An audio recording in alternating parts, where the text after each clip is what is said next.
Okay. Ladies and gentlemen, welcome to what is this podcast called, Joey? Mushroom blading? Is it called How to Be Unpopular? It's How to Be Unpopular. It's Okay. number 260. A lot of people call it the Thank Mushroom you. Blading Podcast. It's Are the How you to Be sure it's number Unpopular. 260? I looked, Frank Stoner was 259. Okay. Yeah. So here we are.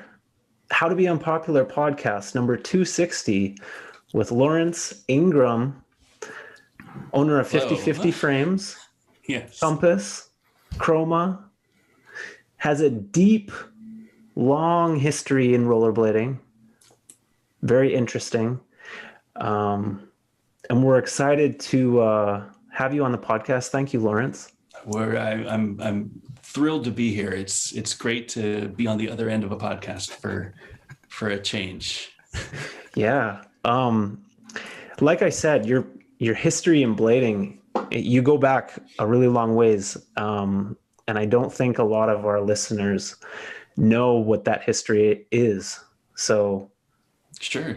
let's go from the beginning. The standard what is it, the origin story. Yeah. I was a hockey player. I think like a lot of us, we grew up playing hockey, and it's kind of weird in California to be playing hockey, but my mom was a figure skater, and she always brought us to the rink, and I would get ice skates, and I didn't like figure skates because those were for girls. So I would get hockey skates, and I'd try to learn how to do hockey stops, and got addicted to hockey, and then got a stick and started playing hockey. And then one thing led to another, and I was spending most of my weekends at the rink. And my brother and I just said, there must be a better way to practice outside of, just the weekends. We wanted to play hockey more often. And we went and found some rollerblades, and we were playing roller hockey, and, just like everybody else, got kind of bored of roller hockey and looked around and saw some stairs and decided to jump the stairs. And it's, just the beginning of every other progression.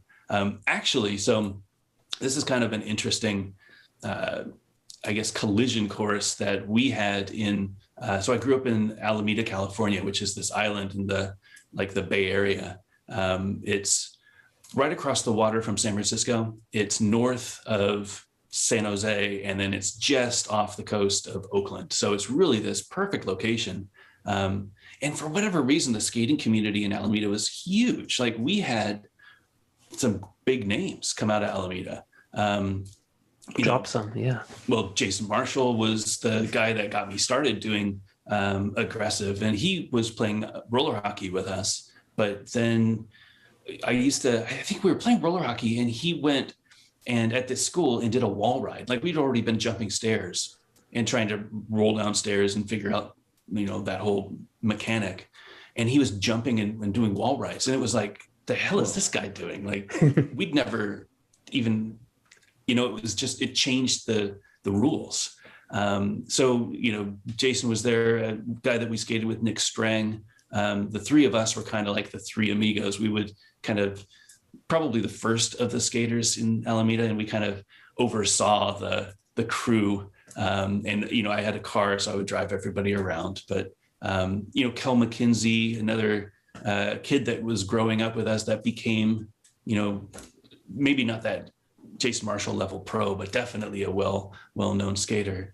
And then over the years, people came in and people came out. I know Eric Garcia lived there for a while. There's a bunch of great skaters living there over the years. So I was very fortunate to be in that area. And then I went to San Jose State for college. And, I was a little older than the rest of the guys in our crew in Alameda. When I went to San Jose State, obviously I was bringing my skates. I was looking at all the skating locations, and I would bring the guys down, and we would hang out over the weekends, and then I would drive them back. And I drove a lot, but I would drive them back, and throughout the days I would look for new spots, and then on the weekends we would drive out and we would skate all these spots in San Jose. And one of the weekends I met up with this guy, Ted Simpson. Now, Ted was one of the original owners of 50/50. Ted started this grind plate company called EXP, which was like, those bridge grind plates, like the old the what were they, the Tarmac CEs that had the grind plates that kind of covered the bottom like an H block as well, but it mounted to the axles. Yeah. So he had a company that made those. He was a machinist by trade, and he also loved skating. So he made those, and he met up with Jess he worked at a skate shop. He met up through Jess through Daily Bread. They were carrying Daily Bread at the skate shop, and they got to know each other, and they started talking about grind plates, and they came up with 50/50. So that was like 94 or so, 95. I met Ted while he was just starting 50/50, maybe even before he started 50/50. And we would all skate together. So Ted was living in San Jose, and I would skate with Ted throughout the week. And then I'd skate with my friends from Alameda on the weekends. And one day, Ted said, "Hey, I can't get away, but I've got this guy who I've heard is really good, and we'd really like to sponsor him, but I don't know anything about him. I've heard good things. I've seen some clips, but that's about it." And he's like, "Can you go over to San Jose Arena," which is this famous spot from Hoax 2 that you probably remember, and skate with this guy and just, let me know what you think. I'm like, "Yeah, cool. I love skating. I love that place." So we go over there, and it's John Julio. So it's like, now I know John. So John was skating, what was he on? Some old Rossi's, like rollerblade. I don't know what they were, but they were just, standard looking skates. And we were sessioning. There was, at San Jose Arena, there were 3 spots really. There was this ledge area on the ground. And then there was the slow, like double rails that he did sole to gap to far side sole on the other rail on Hoax 2. And the camera is like below him, that shot where he goes over top. So those rails are San Jose Arena. And then there's another rail on the side that goes diagonally. So we were sessioning the ledge, and he was just falling all over the place. Like, I'm not going to lie. He was jumping on the ledge, just like he had that rolling your foot over, like on a ledge. Like you could tell that he hadn't skated ledges very much, but we didn't skate anything but ledges. So I was skating really well, and he was just kind of falling around. And then he's like, "Hey, you want to go check out this rail over here?" And I'm like, yeah, that's cool. Like, good luck with that. And we go up to the top of the rail, and first try, he jumps on, soles the whole thing to fakie. And I'm like, what the hell is this guy all about? Like, we'd never done rails. Like, we'd done really little, like 3 to 4 stair, like kick rails, or like a real quick machia or something like that. Here's a guy who I'd never met. And I haven't, I knew a lot of skaters, but nobody could do rails like that. And he just had this, I just know how to jump. And he jumped on the rails, slid the whole way down, came off faking. I was like, the hell is this? Like, I think I was jumping. Like, I was so excited. I couldn't contain myself because I've never seen anything like that in real life. Like, I don't know if you guys can remember the first time you saw somebody do an actual rail, not like a pretend rail. It's exhilarating because it's like definitely that end game. In real life too. This guy is a god, And you had probably never even seen a lot of footage of people doing rails like that on camera. No. So that would have been just incredible to see it in person. It was the Hoax. It was Dare to Air, and maybe I think Vertical Access was out, but we hadn't seen it yet. So it was right around that time. And I think Video Groove, the first one, was out, but we hadn't seen it. So we had Hoax and Dare to Air, and those were on heavy rotation. Well, Hoax was. Dare to Air we saw once, and then we didn't watch it very much. So that's kind of how I got inserted into that skating world. And I was, I knew everybody in the Bay Area. Like, there were, people in San Francisco and Oakland and San Jose, Milpitas, Redwood City, like that whole area. We all kind of knew each other, and we would all meet up Friday nights in San Francisco at Embarcadero, and we would skate. It was a long drive for me. I didn't get up there very often because San Jose is like an hour and a half from there, especially with the traffic. But it was a really amazing scene. And that was I guess it took a while to get outside, but that was kind of the beginning in my eyes of those big Friday night skate style sessions that, we kind of take for granted. Now I think every little community has a Thursday night, Friday night, whatever session where everybody gets together and does their thing. So it's a crazy hub to like start skating in. It was. It was a high expectations too. Like I was not a good skater. You have been, I never, pretend to be. I think I had my heart set on being a good skater for maybe a few months. And I went to NIS in 95. It was in San Francisco, the qualifier in San Francisco. And Jason and I competed. Jason and I competed. I don't know if Kel competed. Maybe he did. But we competed and we were like from Alameda, and then John competed. And I think this was one where I met BK and Tom Fry and who else was there? There were a bunch of other really, really great skaters there. But we were competing, and I came in 14th, which for me was really good. Like for the time. I know I did a top soul on the Bauer box. I did a Royale, which in 95 was pretty progressive. On the death rail, the big rail with no mercy at the end. What else did I do? I did a few more tricks like that. Like I did a few tricks. That's really about it. I didn't have a good line. I didn't skate very well. I think John got it wasn't bad, right? That's pretty good. John got like 6th. I think Jason got like 4th or something like that. And I was still on that motivated, I'm going to be good. Like 14th, I could do this and everything. And then I was just watching the top 10 and I was like, wait a second, like I can't do any of that. Like there's a huge gap between where I am and where they are. And it kind of clicked to me. And I'm like, no, I'm just going to have fun. I think I made the decision then at that NIS that, you know what, this pro thing isn't for me. I'm just going to have fun. Well, that was like my moment when Joey and I went to the Canadian Nationals in Toronto. I got 36th. So out of how many though? I mean, who was there? There was maybe 50. That was the best in Canada though. But it turns out the best in Canada was mostly the East Coast. Lots of Toronto, lots of Montreal. But you guys can both claim that. Lawrence, you can got 14th at 95 NIS like on your website. There you go. It's a good thing to add. That's street cred right there. I mean, it was a park session, but yes. Yeah. I was pretty good. I think I was pretty good. I did rails. I did some scary rails back in my days. Like 95 was kind of where I peaked. And then around that time, I think we started Sequence Magazine. So I was a nerd and I was all into computers and I wanted to share what was going on in our community because I was so proud of it. Like I knew that what we were doing in the Bay Area was really progressive and I wanted to share that. And I didn't have access to printing or anything like that. Like we subscribed to Daily Bread and Box, and that was really the only way to get any information.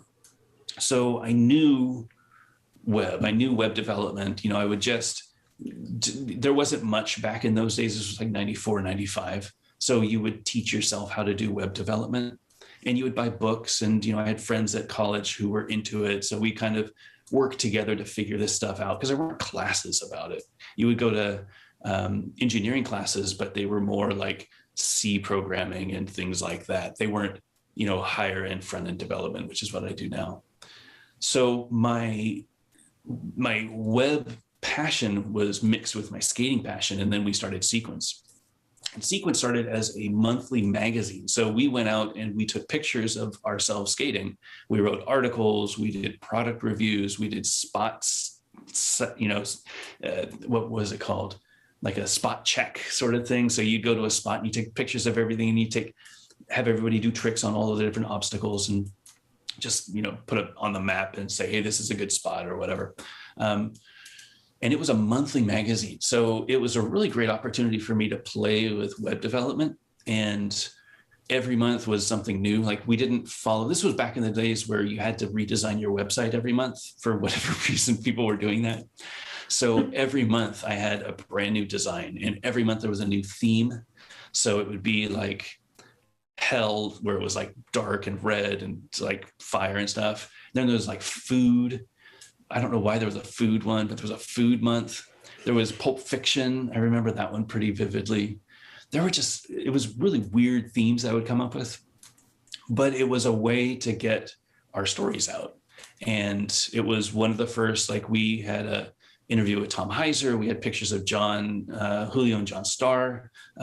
We had, all of the Bay Area, like the skaters that they probably would never have gotten, the attention, because no photographers were going up to Northern California at the time. They weren't, Daily Bread wasn't up there. They were in Southern California. So this was a good way to just spread the word. And it was super up to date. Like a rumor would hit and we would post it, and we wouldn't have to wait 3 months for Daily Bread to come out or something like that. Yeah. Sequence was great. It was a lot of work, but it was a really fun community. And I've kind of always wanted to be part of communities and like help communities grow. The message board was a way that, instead of using, back then we were using Usenet, which was, what was it, rec.rollerblading or whatever it was. It was an old way, like bulletin board style posting on the internet. And we had a web-based message board. And that was one of the first, I think, before BMAG, before Aggressive Mall and all those guys, of course. And it was a place where people would hang out, and they would sometimes have real-time conversations. They would have posts, their setups and stuff like that. I'm not sure how pictures worked, but it was definitely one of the first places where skaters could get together and kind of congregate and talk about things and get the latest news, because, I wasn't publishing except for once a month. So if something was happening, if there was an event and people wanted to know about it, there wasn't much of an internet. There was Instant Messenger on AOL, Instant Messenger, and that was, or ICQ. Those are the only ways people were talking. So that was really cool. And I did that pretty heavily for a while. Then I got hooked up with 50/50. So I started working with 50/50 in 95, I think. Ted saw that I was working on the sequence and said, hey, we need, a graphic designer to help us with our packaging. And I was like, I could definitely do that. So I designed the original, like the pro model line of grind plates. So the Andy Cruz, the Phil Riley, RIP, the Don Everett's, the John Julio's, all of those with the caps and the label on the middle.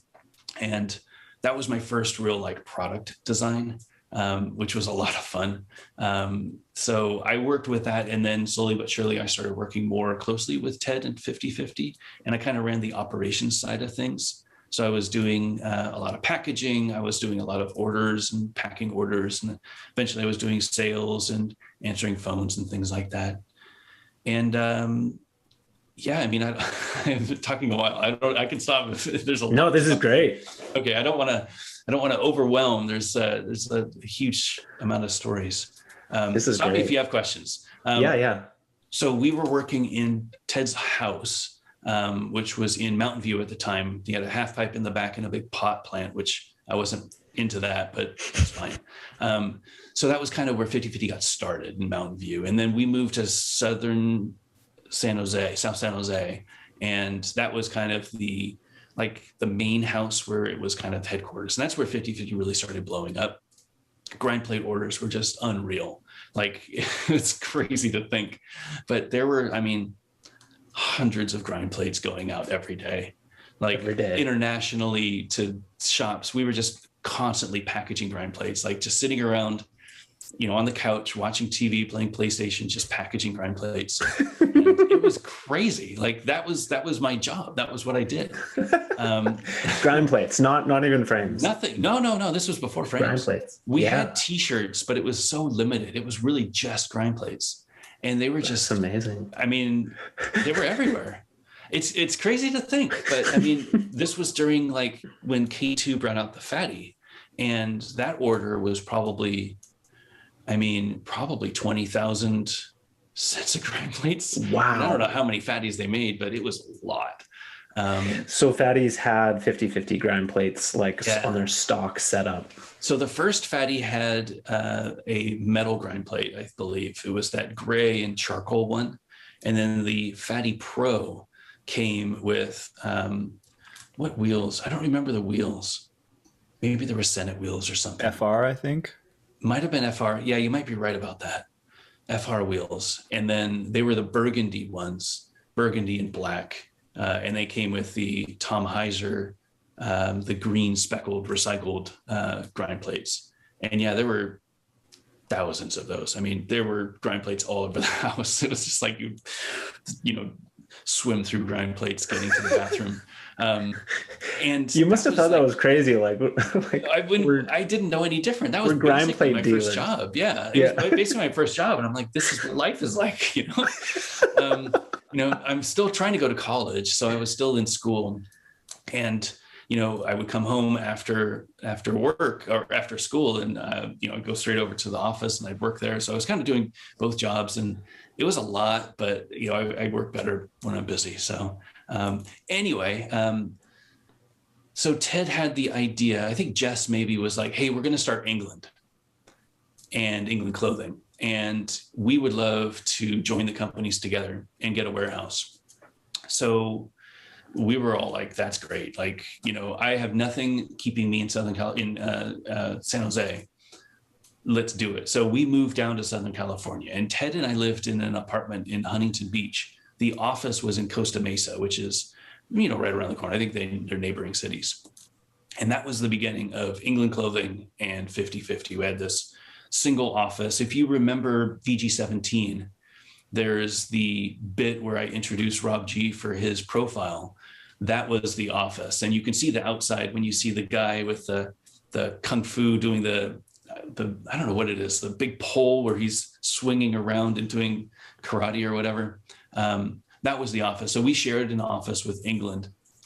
And then maybe a few years later, we got the office next to us, and that's where Big Dan Importing started. So that was USD, and then eventually Civica and Pointer.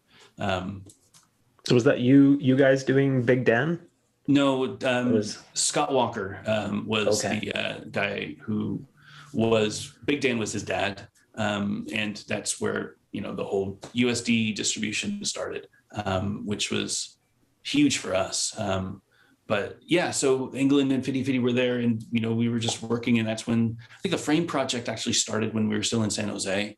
And we had them machined. And then when we moved to Southern California, I think that was when we started the USD project, which is when the large frames started. So that was probably like 97-ish, 98.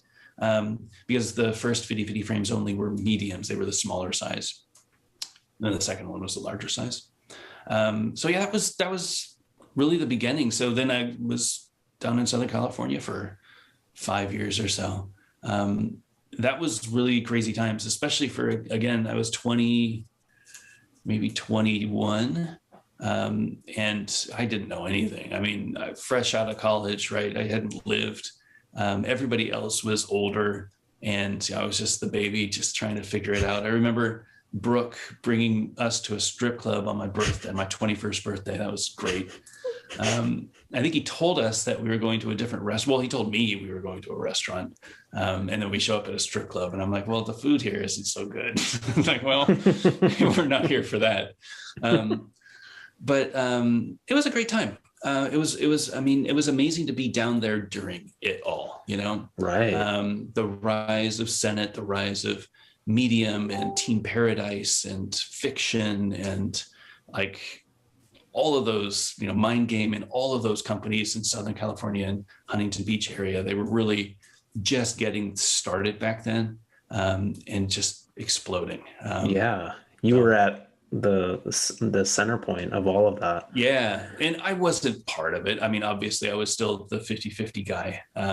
But to be able to be a fly on the wall in these meetings, because, Brooke would always talk about how amazing Senate was, and Brooke was over to the office a lot, because he was working with England, and just the things that they were doing. And it was just incredible to see, just the explosive growth. We couldn't fathom getting that big. Their warehouse was just immense. I'm sure you saw, was it Channel Zero, the video that they put together for the NSGA trade show, where they were doing a walk around the warehouse, and they have Randy showing off his new reel, and he's doing some grinds in the back, and that whole area was shot around the warehouse. But it's just this huge warehouse with just dozens and dozens of styles of shirts in 20 different colors. And it's like, Lord, y'all like blowing up, just thousands and thousands of items. So yeah, that was a fun time. So I was working with Fitty Fitty, and let's see, we started the I think Ted. Ted left the company. Ted wasn't really feeling the Southern California life. He didn't skate as much anymore. So I think you really had to be passionate about skating to stay down there.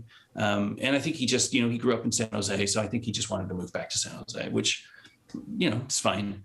So he left the company, and Jess made me a half owner. I took on some of the investment, and I put in some money so that we could get the frame projects going, the UFS frames and the core frames. And we just kept following our heart, I guess. Weren't super financially motivated, but we were like, hey, it would be cool. Why don't we, make a frame with, pink frames, or make a frame for, whoever. And we were coming out with these crazy, because we had money at the time, coming out with crazy products. And we had the juice fins, which were the rollerblade, like CDS Detroit kind of heel plate thing that you would cut off the bottom of the rollerblade dirt. You'd screw in this thing. It was so weird. Like, we had way too many products. The line was very like confusing at the time. If you looked at any of the old Skate House or Roller Warehouse catalogs or Skate Pile catalogs, you'd see this full page of just everything, like 20 different colors, and like all the different frames and grind plates and shirts and pants. And it was just like, there was a lot to handle. You probably felt like you had to just make a lot of different products because things were just selling so much. Like, we need to make more stuff. We need more ideas. I think that was a lot of it. We didn't really know business. I mean, at least I didn't. I mean, maybe Jess did, but somehow I was running a lot of the business side of it, and I didn't know what I was doing. Yeah. My influence was more from a design, from a I knew Photoshop, and I did all the print design and created the ads and things. And I would do frame design. I would do the original designs in Illustrator, because I didn't know CAD programming back then. So I would use calipers, and I'd kind of measure things, and I'd print them out and make sure that they were to scale and kind of put them against skates. It was a very different time.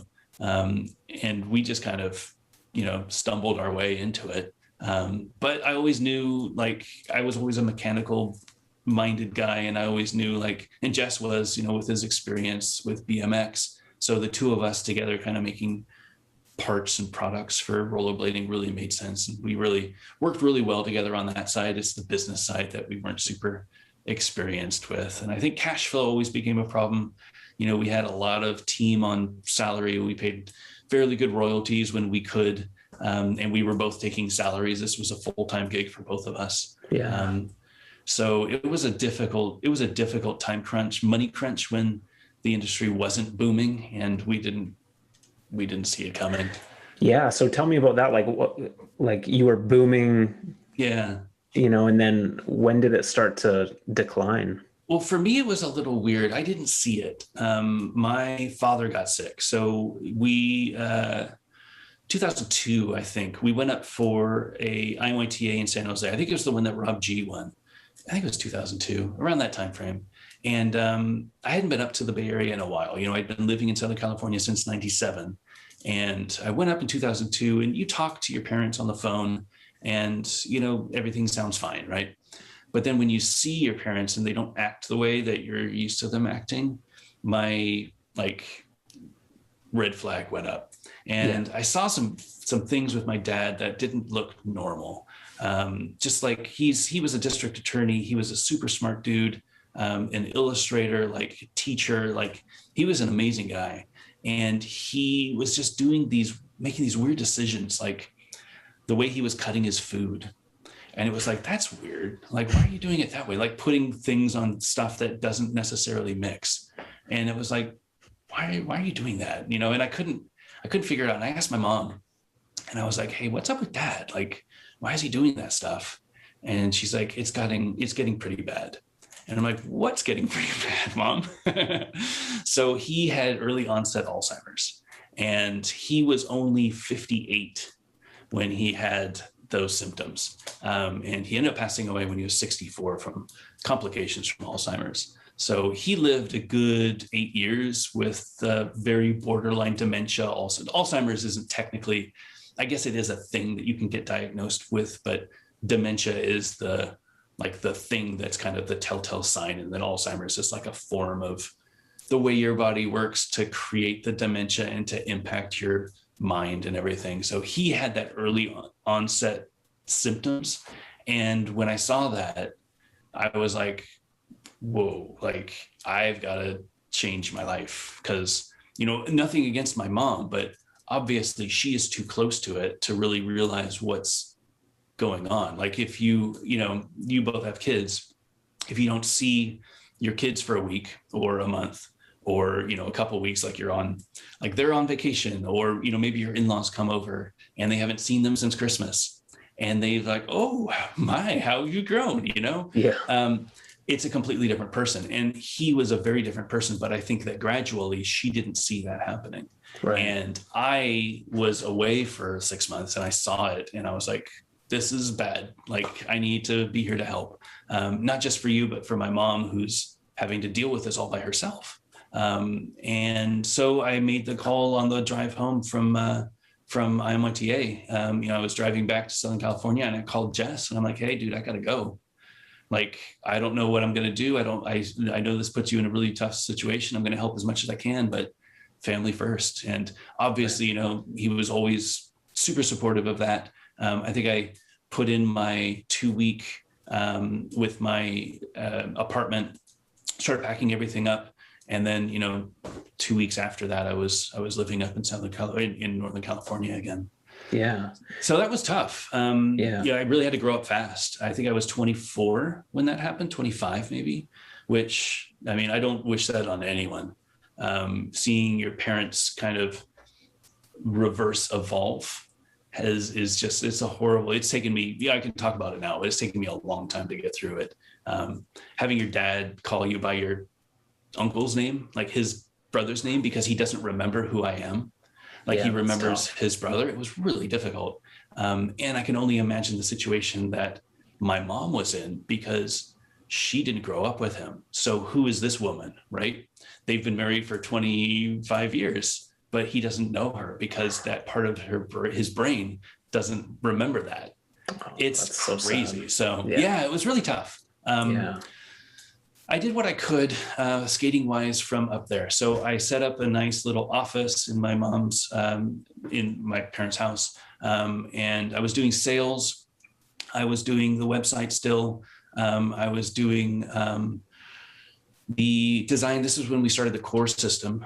So I was doing the designs for the core frames. Those were the first ones with the freestyle frame. So I was, you know, still doing my Illustrator drawing and exporting it so that we could send it off to the factory. And you know, we had the ideas. I think I drove down to Southern California fairly regularly to have like in-person meetings with Jess and talk to him about how things were going and, you know, brainstorm on new products and stuff and do business updates.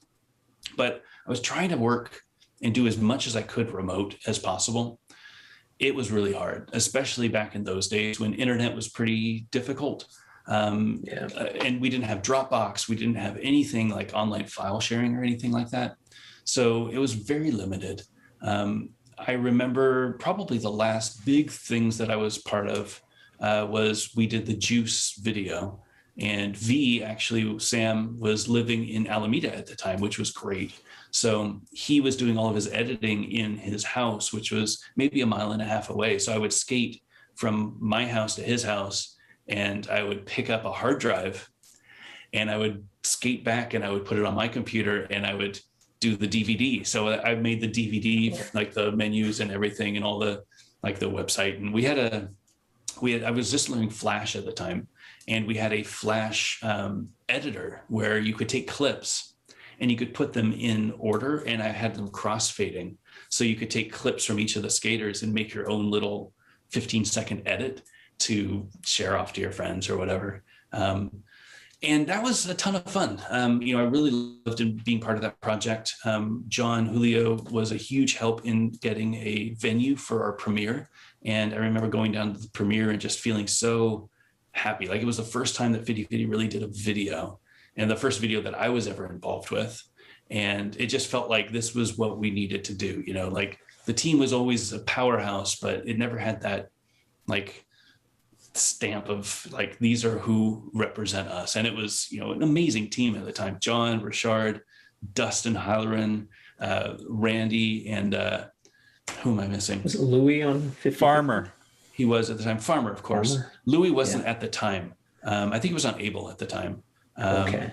But I mean, He was on in the earlier days, right? he was on definitely in the grind plate days. He had a pro frame when we first did the UFS frame. If you remember the ad where he did the disaster to cess slide to alley topsoul to soul to 360 out.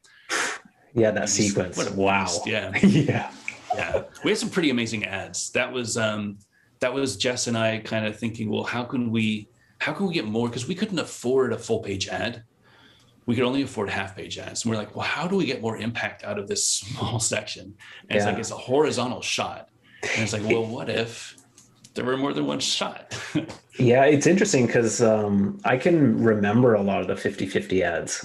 Like they obviously were memorable.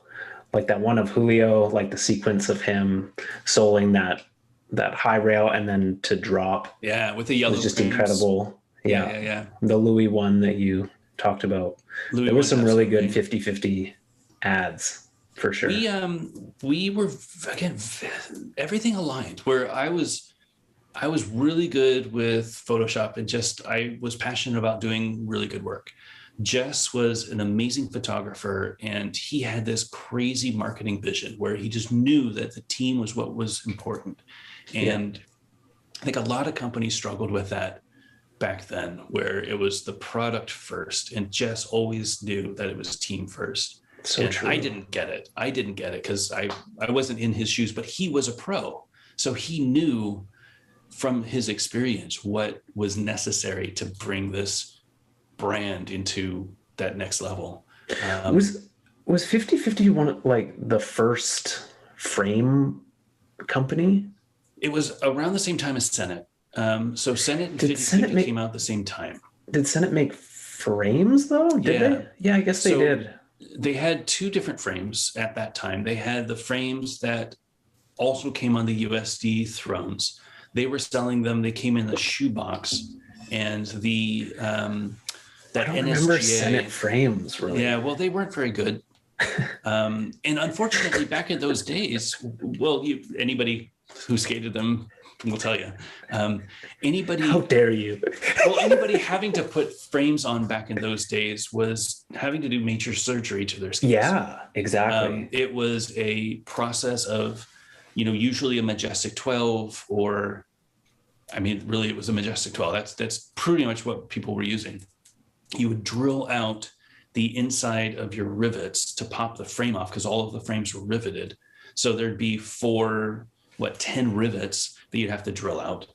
And then you would put the base plates that we would make and hope that you align them properly. Yeah. And drill new holes into the bottom of your boot. Now, this is a boot that you've probably paid $250 for, or your parents have, and they're not going to let you do that. So did you ever do like a surgery like this, Joey? Like before UFS? No, never. No, we didn't do this. We never did this shit. Man, I got to the point where, I was skating rollerblade Daytonas with 50-50 frames. This was pre-UFS. That was major surgery, because the Daytona, if you all remember, was one of their first real aggressive, pure aggressive skates, the Daytona and the Dirk.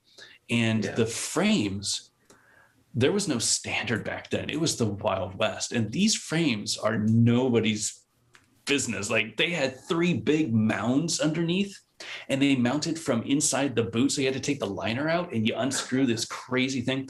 So in order to get a flat surface to put any sort of base plate on, you had to use a Dremel and just kind of go back and forth for 20 minutes. And then you had to take the fin off. It was a nightmare, but they were really great skates. The boots were super good. As always, rollerblade quality, just always top notch. Liners were great. The boots were great. And then you would put on our base plates, the Juice System base plates made out of UHMW. So you get this really great slide. And then you put on our frames, which are glass-filled nylon, which nobody was really using back then. And it was just this amazing grinding surface with a great boot. Did you guys help out any of the pros with this process of like gutting their skates and stuff? Yeah, a ton. We had a workshop at the warehouse where people would come by and bring their skates, and we would sort them out. Rip them, yeah. Every pro got their skates done. I mean, if you look at the skate videos back then, like the coup d'etat style era, and a little bit before then, I mean, count the number of fitty frames on people. It's almost every pro had fitty frames. Yeah. Because there was no other option. You know, you either skate the stock frames, or you skate 50/50s, because then it really wasn't even pushing their frames. They kind of just disbanded that project after maybe a year or so, and we just kind of took over. I don't remember seeing ads for them or like nobody skating them. No. Yeah, 50/50. Everyone was in 50/50s.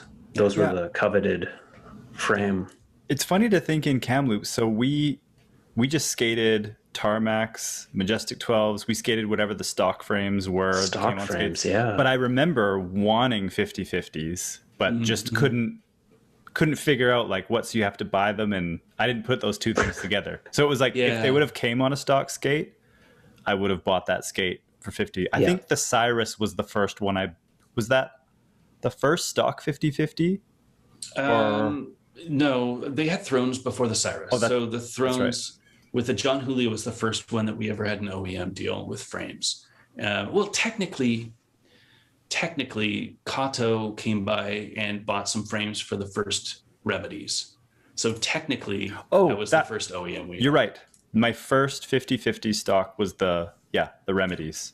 And you guys did the plates on those too? Maybe we designed them and had our machine shop do them. I don't know. Jess might have handled that project if Kato didn't directly.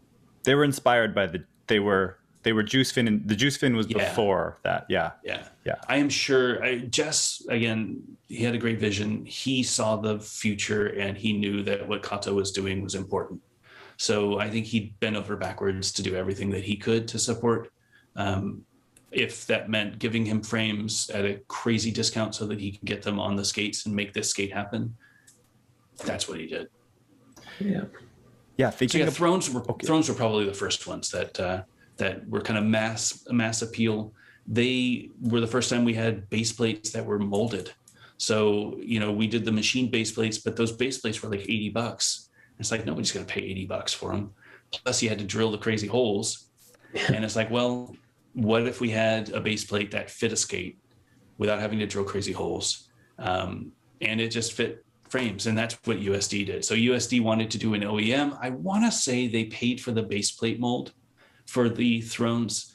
I don't know. There were a lot of handshake deals back then because we all knew what we were doing was the right thing, but we didn't have money. Like Fitty didn't have money. We didn't have deep pockets. I know Matthias at USD, at Powerslide USD, and Scott Walker knew that 50/50 was important, and they had a lot of faith in us. And again, to their credit, they listened to their team, and they knew John and Josh were saying, you got to get these frames on our skates, like Champion even. They were great frames. You got to get them on the frames. Champs didn't come with them, but he asked for them, but they didn't come with them. And they spent the money to make it happen. And that was the beginning of our huge explosion of the frame market. I think the USD Throne, definitely brought 50/50 to that next level. It was the only way we were able to really stay in business after the grind plate boom kind of dropped, right? Because frames were expensive. They were expensive in stores. They were expensive for us to make. They are heavy. They cost a lot of money to ship. And you have to buy so many of them. Like, I don't know what our minimums were back then, but you got to assume 100 or so sets, maybe 200 sets. That's a lot of money up front just to sit on. And without those OEM deals, if John got a pro skate and he bought, say 2,000 pair of his skate, we would ask the company, okay, can you make us an extra 200? And then we would get those extra 200 and we would get extra base plates and we would bring them in and we would pay, whatever the cost was. we would make a commission on the skates, and we would just basically roll the money that Mateus and Powerslide would pay for the frames into production. And it was kind of like a wash. So we were kind of getting free frames, and then we would get them here, and then we would sell them to shops. And that's kind of how the cycle kept going. Obviously, that's a flawed concept as soon as UFS comes out. We didn't see that far ahead. We didn't see that Ground Control and Kaiser would be things. We thought that the boot companies would be boot companies and they would support frame companies. We never imagined that boot companies would also become frame companies. And that was kind of our downfall, I think, the beginning of the end, at least. And that was when it was really difficult to stay afloat as just a frame company, because we didn't have those OEM deals. So how do we make that extra money? How do we get those minimums down? It was a very difficult time. Yeah. So was it Jess that made the decision to close up shop, or did you kind of come to that conclusion with him? Yeah, that's kind of a weird, fuzzy subject. I don't know. It's kind of funny to say. I remember there was a time when I stepped away, like fully. And I said, hey, I was already living up there. And I think from my arc, I did the Juice video. We had the freestyle frames. We had the core system balance frames. And I remember doing all of the artwork for the packaging, and I did the design. And I remember getting those frames from the factory and shooting them to update the website. So I know that I was involved around then. That was probably 2005. And that was when I kind of checked out. And I feel like that was around the time that I got busy with work. I think I got it because I couldn't, I think, so the situation was, I think I met my wife. We met in like 2003, and my dad was getting worse, and I couldn't live at the house anymore. It was just too much. So I think we put him in a home for people with dementia, right? It wasn't like a hospital thing. It was like on a golf course or something crazy where he could just kind of wander around. So again, everybody does life differently. That was the best way that we knew to deal with this. And we were very fortunate that he had an amazing career and was able to have the means to put him through this. So I want to think that he lived out his last year or so on a golf course, exploring, looking at things, hanging out in the woods. So whenever I was able to visit him, he looked happy. But again, he didn't know me. He didn't recognize me. So it was a very, very difficult time to go and meet with him and hang out. But my wife was there, and the timing was just incredible that she was there to be that support pillar for me. And I know that we moved in together probably 2005, and that was when I just started, like, I got to move on. Like, life is, I wasn't skating at the time. I didn't know anybody in the area. I take that back. I did talk with John about doing Volo. John needed a website for Volo. And this was right when he was starting Volo. And it was like 2005. I don't know if that date correlates with when Volo actually started. I think he said 15 years, right? So 2005 sounds about right. Yep. Since them ended at 2018. So yeah, 2005, 2004 or so. Yeah. So I know that he asked me to do the website. And I said, I always say yes to John. Like, if John asks for something, because we've just known each other for a long time. We've always helped each other out. If he needs something, I'm always there. I don't think I ever did the website for John. I don't think he ever followed through and said, hey, I actually, need it. I think he found somebody else. But I remember that was one of my last contributions. I don't remember there being a formal done, like, we're closing the bank account now. I know there was a time when I was around 2002 when I moved up. I know that I said, hey, because I'm not going to be working on a full-time basis, I'll handle myself. Like, no more salary, no more anything. I'm not going to take anything from the company. I'll take over whatever credit card debt or whatever debt is in my name, and I'll just handle it. Like, that's on me for leaving. Like, you continue to do the company. If, I can help in any way, let me know. But, I don't want to be a burden of the company. Like, I don't want to take anything because I'm not contributing. So that was 2002. And then I think the formal me leaving was probably 2005, 2006. I think Jess ran it for a while longer though. I know that he made some frames and some bags and stuff, but I don't know when the official, like the last production was or the last order was or anything like that. I'm going to say probably around 2010, maybe 2011, but Interesting. I really don't know. So it lingered quite a while. I So think so. Yeah. you so you just kind of stopped skating in that time? Yeah. I didn't have anybody to skate with. Like, I think the community is what really keeps you skating. You can only do the same trick over and over so many times. And if you don't have people to skate with, then it's not really worth, it's hard. It's hard to not do that. I was playing ice hockey, so I was still skating, but I wasn't doing aggressive or rollerblading. We had a park in Alameda that I skated, and I skated at a few times with a few friends that, when they would come and visit and we would skate, but really it just wasn't something that I thought about. It was completely outside of my consciousness. I think my involvement for that first 10 years was so deep that I was like, I need a break, Right. like this is done. I'm good. Like I've done enough. I've skated enough. I know that I'm not going pro. Yeah. So I'm gonna, just do what comes natural. And I really love hockey. Even when I was down in Southern California with Fitty Fitty doing aggressive and running, the company and everything, I was still playing ice hockey. So that's kind of been the constant throughout my life since probably 12. I don't play ice hockey now, but I don't know how I would find the time for that as well. But yeah, up until probably 4 years ago, I played ice hockey every year for 30 years or so. So 4 years ago, is that kind of when the whole back to blading? Yeah. I, again, with hockey, I wanted to stay in shape, and I had a really difficult time when I moved out here.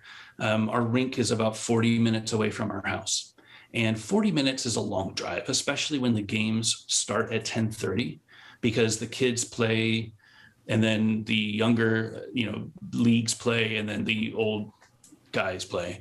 And 10:30 for a hockey game, hockey game usually lasts about an hour and a half. And then you always hang out afterwards and drink beer and, talk with the boys. And then you drive back and, before you know it, it's 1:00 and my kids are up at 6. And I had to stop going to midweek games because it just wasn't feasible. Like I couldn't physically do it. So I was only playing weekends. And I played really hard. Like even in beer league, I always took it really seriously. Like I was in good shape. Very competitive. Always in good shape. Like I had converted my garage into a practice zone. So I had tiles, I had a rebounder, I had a tarp. Like I would shoot buckets of pucks every night. I had a slide board so I could do stick handling while I was on a slide board. Like I was really focused on being the best that I could be. Wow. And I led the league in scoring probably 3 or 4 times. Like it was crazy. But I kept that mentality that I could play that well while I was only playing once a month, twice a month. Right. And I knew that wasn't feasible. Like I had to skate more often. It was like you had the passion, but not like the opportunity to really play Precisely. as much as your passion was. Exactly. So I saw rollerblading as my way to stay in shape. And I was like, you know what? Instead of running, why don't I get some skates? I'm using the same muscles. I could go and get a ball and I could play at the rink, or I could just go out and skate around. I still have these, what were they? The shadows that I had, which were like the first run shadows, which were the worst skates, I'm sure, for what I was trying to do. And I had a box of Fitty Fitty stuff. So I was like, well, there's gotta be like a way that I can make this work. And I posted on Facebook. So I was still friends with most of the guys. I posted on Facebook, and Cameron Card had just started a Blader Dad group on Facebook. And I'd been following Cameron, and seeing him skate. And, Cameron's always been an amazing dude. We weren't super close, but we definitely followed each other's lives throughout the years. And he started the Bladers Dad group and was posting pictures of him skating with his kids, or all the other parents out there skating with their kids and stuff. And I posted, and I was like, well, I want to get back into it. Where can I go to get skates? And I think it was Ben Vanderhagen, who I do the Back to Blading podcast with. He said, you're in luck.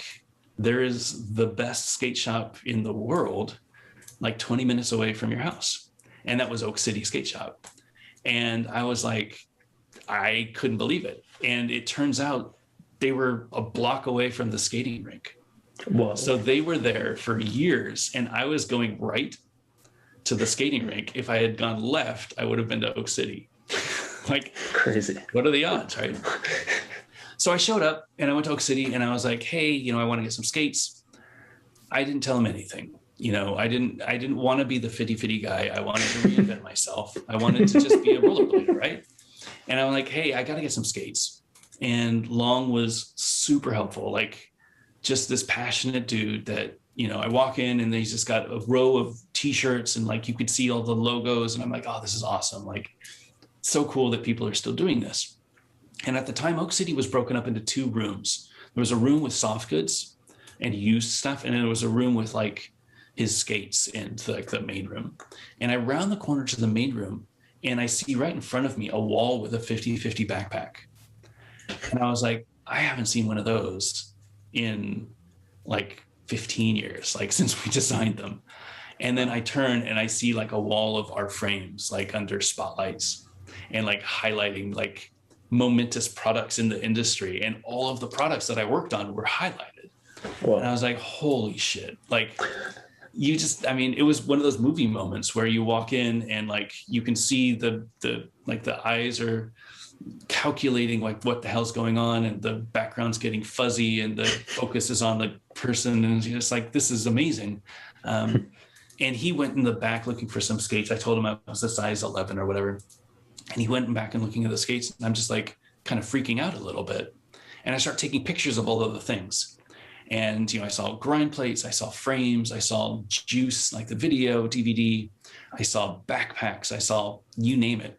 All of these things that I worked on that I hadn't seen in, 15 years that he had under glass. That was like, this is important to blading.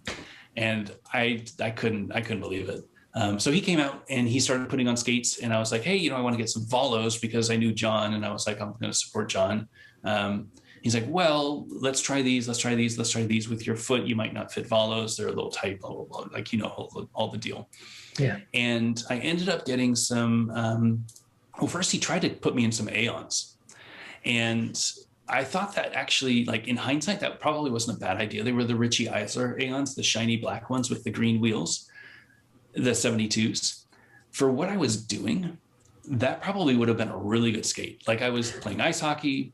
I wanted to just skate around the neighborhood. Like, I wasn't super interested in doing grinds at the time. I just wanted to get a UFS boot because I still had fitty frames at home, and I had these Solomon FSK frames. So I was like, I've got everything that I need. I just need a boot. And he put me in Aeons. And I'm like, I'd kind of like to have something with UFS. And I think he looked at me like, I know what UFS is. And he's like, huh? Like, because people don't ask for boots that have UFS. Like, that's not something that people coming off the street, random old 40-year-old dude says. But I think he just let it pass. Little did he know, right? So he went back and got me some Razors SLs.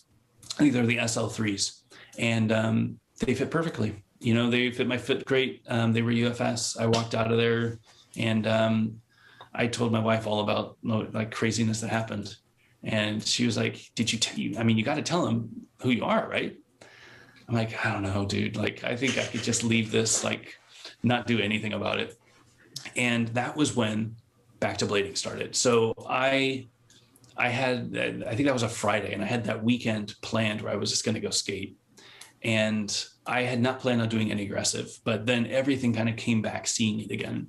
And I wrote that night about my experience. I started a blog at backtoblading.com, And it was, I think the post is still up, but it was about the amazing experience that I had at Oak City and how I went in with one notion and came out completely changed. And now I want to skate. And that's how good, a great shop experience can be. Like, he spent his time helping me get the skates that were right for me, not the skates that he thought I needed. It's the skates that fit me perfectly. Right. And I wrote it and I took pictures of all the stuff, and I still had the box or two of Fitty Fitty stuff. And I was like, and videos and like all this stuff that I still didn't plan on doing anything with. But I brought them back to him like the next week. And I said, hey, I want to apologize. I didn't introduce myself last time. I'm Lawrence. I was one of the owners of 50/50. I designed a lot of the things that are on your walls. I have this box of stuff, and I can't think of a better person to have it than you. Like, you could sell it if you want. You could put it on the wall if you want. But there's some prototypes that we worked on. There are some never released things that we worked on. There's my whole video collection. Like, all of this is yours. I just wanted to say thanks. This was an amazing experience. I can't wait to start skating again. And Long and I have been friends ever since. Obviously business acquaintances as well. But he's a really good dude. We are very fortunate to have somebody like that in the industry. Oh, big time. Yeah. That's kind of a missing link, is really good shop experiences. Mm-hmm, mm-hmm. You can't, I mean, you obviously had a background, but for a lot of people coming into a sport to order product online and expect that they're going to make the right decision for what they want to do with it, it's impossible. Like, going into a shop and speaking with someone who's knowledgeable and it takes the time to figure out how they want to use the skates and what fits right and feels right. Like, that's what's really going to make it stick for that person. Mm-hmm. So it is really important. And that honestly was the reason why I invested so much into Back to Blading. I knew that there were no shops out there. I knew that there were other people who were going to find skating like I did and would have no access to Oak City. Yeah. I knew that there needed to be a way to tell people what the difference is between an SL and a Majestic 12. And where are you going to find that? There were no YouTube channels up at the time, aside from shop YouTube channels like Roller Rouse or Aggressive Mall or Inline Warehouse, who would take a skate and say, this is a skate. Yeah. It has wheels. And it was like, this doesn't tell me anything about the fit or how they perform or if they're worth it. It's just like a brochure. Yeah. So I wanted to invest heavily in reviews. And that was the thing for Back to Blading. That was like what I really wanted to take passionately is, I'm going to be unbiased. I'm going to do as much as I can to tell people what I think of skates, what I think of product, and make a really detailed, high quality review, because I felt like that was something that was missing. And now, I mean, I don't know how many reviews I've had, but dozens and dozens of skates and products and stuff are now archived so that people can do searches and find, what the difference is between a 908 and a 909, for example. Right. So how did you make the decision to bring back 50/50? That was a tricky one. So my first setup was Razors SL3s with Fitty Fitty frames, and they were probably the original UFS frames, like the first ones that we ever made. They were white with a dual core H block, and they had these shiny silver stickers. I don't know if they were the first ones, but they were right in that first range. So they were probably from 2001 or so. And a lot of people asked, where'd you get those? Where'd you get those? And I was like, I had them from a long time ago. And I did a Google search or an eBay search or, Facebook Marketplace or whatever. And I was looking, and you could find balance frames, but they were really expensive. They were like $80, $90 because they weren't making them anymore, right? Yeah. And the colors were very limited. Like, you would see a lot of the Monterey SSM Fitty Fitty frames, which wasn't a Monterey like pro model or anything, but they came on the SSM skate. So a lot of people bought those skates and then took the frames off, and then now they have Fitty Fitty frames. So I knew that there was a market out there. I just didn't know how big the market was. And I loved the frames. They rode the way that I remember skates should ride. Back in that day, there wasn't a Wish frame. There wasn't a, there wasn't Sola frames. There wasn't any of these frames that we kind of take for granted now. There were a lot of big wheel anti-rocker frames. Everything was designed for anti-rocker. Right. I don't think there were any flat frames.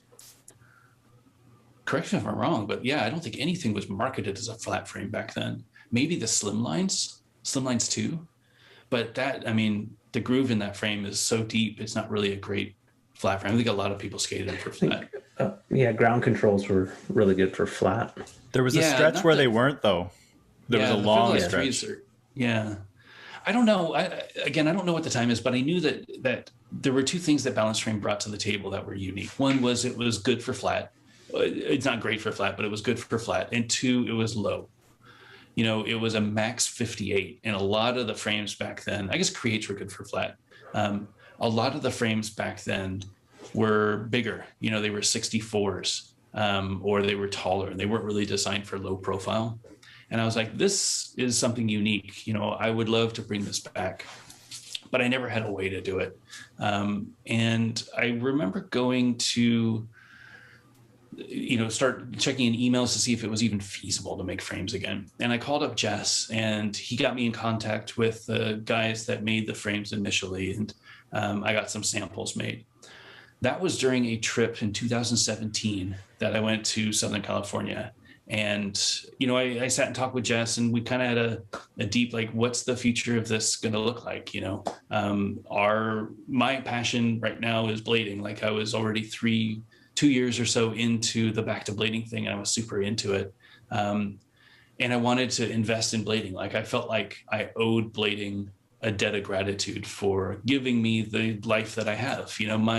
My formative years were in rollerblading and the industry, and learning how to do everything that I do now in my current life, like dealing with difficult people and doing development and Photoshop and websites and programming and all the things that I kind of take for granted, because I dropped out of school to do 50-50.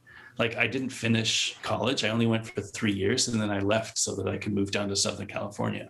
Yeah. So my college education was 50-50. And I always consider the money that I took from the debt that 50-50 was in as kind of like my college, college debt, right? So that was my education. And I was paying off my my debt from college. And I owe blading a lot. And I wanted to get back. And that was one of the things that I thought people would like. It was a very unique product. Nobody was going to make a balance frame again, but I had access to it. And Jess wasn't at that place. I think he was fully supportive of it. He would always go to Blading Cup, and he still loved blading, but he was in a different place in life, and totally fine. I wasn't expecting him to be part of this. I knew that it was going to be a solo venture, investing the time, the money, the marketing, all of that stuff. I didn't have any expectations, but he was super supportive. If there was anything that I needed, he was there to help. So again, huge thanks to Jess for helping me kickstart this again.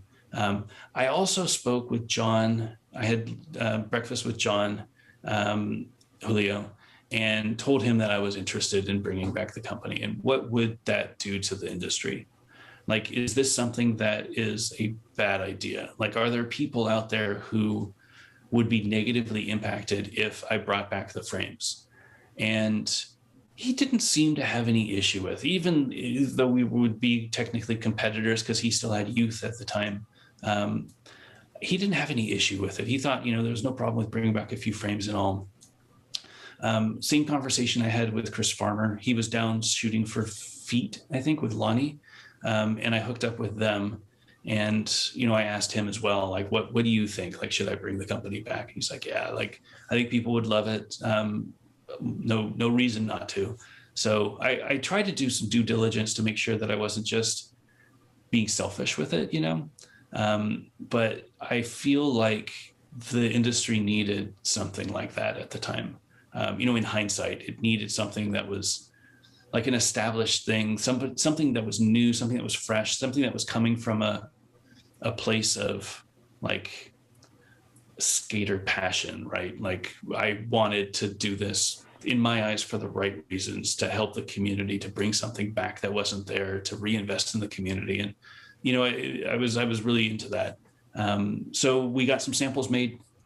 When I got the samples, I was like, okay, it's going to cost me like 10 grand or whatever to get this thing started. How do I do that? So I was looking at doing Kickstarter, and I figured that was a bad idea because they're just going to take a fee, and like I don't need to help. Like Kickstarter really helps with marketing.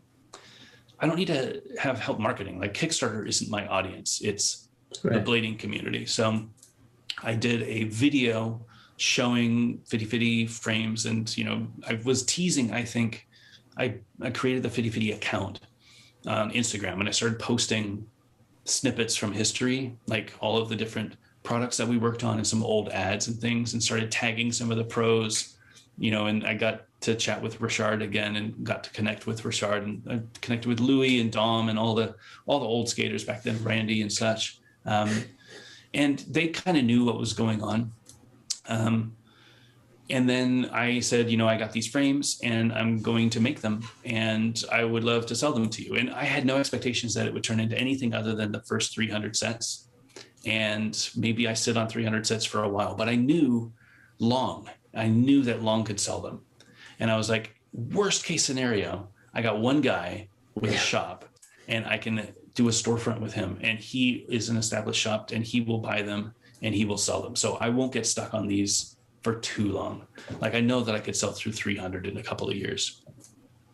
And it blew up. It was like a huge support. I worked really hard on that initial launch. I don't know if y'all remember, but I had different tiers of, if we could sell this many, we have these freebies that we would unlock. And like, I ended up giving away like beanies and posters and like koozies and like all this stuff. And I was like, I just got to make it so that people know that I really want to do this. And I don't mind not making, like I worked out all the math where I would break even and be able to bring in all the frames. And I was like, I just need to make sure that everybody is happy with this investment. Like they're not just supporting me, they're actually getting something out of it that they feel like is worth the value. And we ended up bringing in 400 frames because we sold through the 300 so quickly. And then I placed another order like immediately after those frames landed. So I got another order with white frames and with 300 more black frames in production, like a month after the first frame landed. And it's just been off to the races since, you know, progressively bringing out new frames, new products, and growing the business. That's amazing. It's a good thing that you didn't use Kickstarter, because you forgot to mention Kickstarter was cursed. I heard it was cursed. There was a rollerblading incident that I won't go into detail on, where Kickstarter was cursed forever, so no rollerbladers could use Kickstarter after that. So it worked out well. It's unfortunate. It's a really good place, but they take a big fee, and it just didn't make sense. It was like, why do that? You know, what am I getting out of it? You know, I'm not gonna. I don't know. So didn't make sense in business. From you making those first frames, can you believe all the stuff you've done from then until now? How many years has that been? So 2017 or? Yeah, 2017 was when we first made the decision that we were going to, you know, start the company up again. And then 2018 is when the first frames came in. And 3 years or so now, 3.5 years. And we've had, I don't know how many colors of frames, 2 pro models. We've done the prime frames that just got released in 2 colors, which was a huge project. We did a full wheel project. So the Fitty Fitty wheels was never a thing in the past. So I had to kind of build that from scratch. You know, the driver behind that was we wanted to find a wheel that we could sell as a complete. You know, having a frame was great, but nobody wants to just buy a frame. They want to buy a complete. They want to buy frames and wheels and bearings so that they can go out and skate. They don't want to go to one shop for this and one place for this and one place for that. So we couldn't find wheels that, you know, we could buy from a shop or so, or from a company or whatever. Like that was a little weird.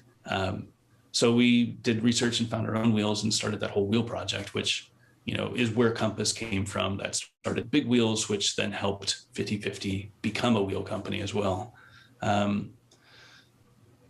It's, I mean, yeah, it's pretty crazy. The amount of bearings that we sell is ridiculous. Which again, I think we made bearings in the past, but it was never a thing. 50/50 bearings are super popular now. You know, we sell hundreds of them a month, and that's, you know, another product line that I don't think really existed back in the days, which is pretty crazy. Yeah, it's been a pretty busy 3.5 years. Thinking back, the amount of products that weren't in the industry before and now are. It's been a lot of investing. What is that about? Do you ever have a quiet moment to yourself? You're just kind of like sitting staring at nothing, being like, what did I get myself into? Like, have I gone too far? You know, some days I do. Definitely when, you know, so this week is a really good example because Prime Frames landed and they were delayed, and, you know, customers were totally cool with it, but I hate being late. Like, I'm a super punctual dude, and I'm fairly reliable. Like, if I say I'm going to do something, I do it. And this was one of those situations where it was just out of my control and it felt like helpless. The frames were stuck at the port in LA for 45 days, and there's nothing that anybody could do about them. I would wager that's where the brain dead them skates are, is they were stuck at the port for 45 days. Like, it didn't make sense that they would do all the billboard and the advertising and the what's that?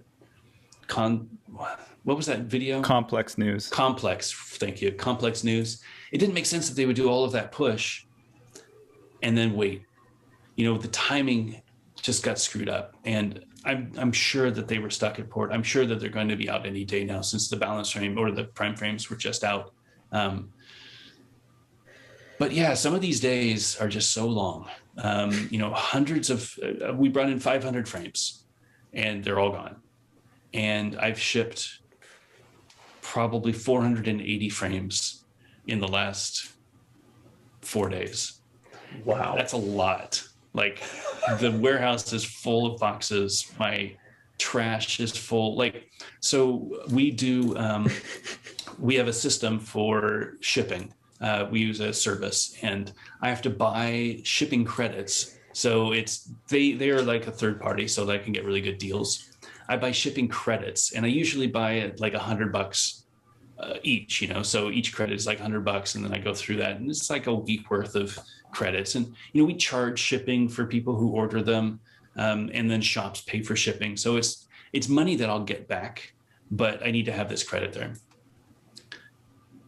With this order, I started with 500, and there were days that I was doing like 2 of those, and it's $7-8 an order. You know, like a flat rate envelope in the US is $7.50 or something like that. So $7.50 times however many to get to 2 hits of $500. That's how many frames are going out in one day. And it just was nonstop. So I probably have spent $3,000 in shipping over the last week, including shops and international and all of the customers. It's ridiculous. And each of those needed a label, and each of those needed an envelope and a hand-signed note that says, "Hey, thanks for the support. I love you, Lawrence." Like, every single one needs that same attention to detail. It's not like we can skip any of those steps. So at the end of the day, was it yesterday? I think it was yesterday. I started cleaning up the warehouse for the first time. And I just sat there because UPS comes at 4:15. I was waiting on shops to get back to me.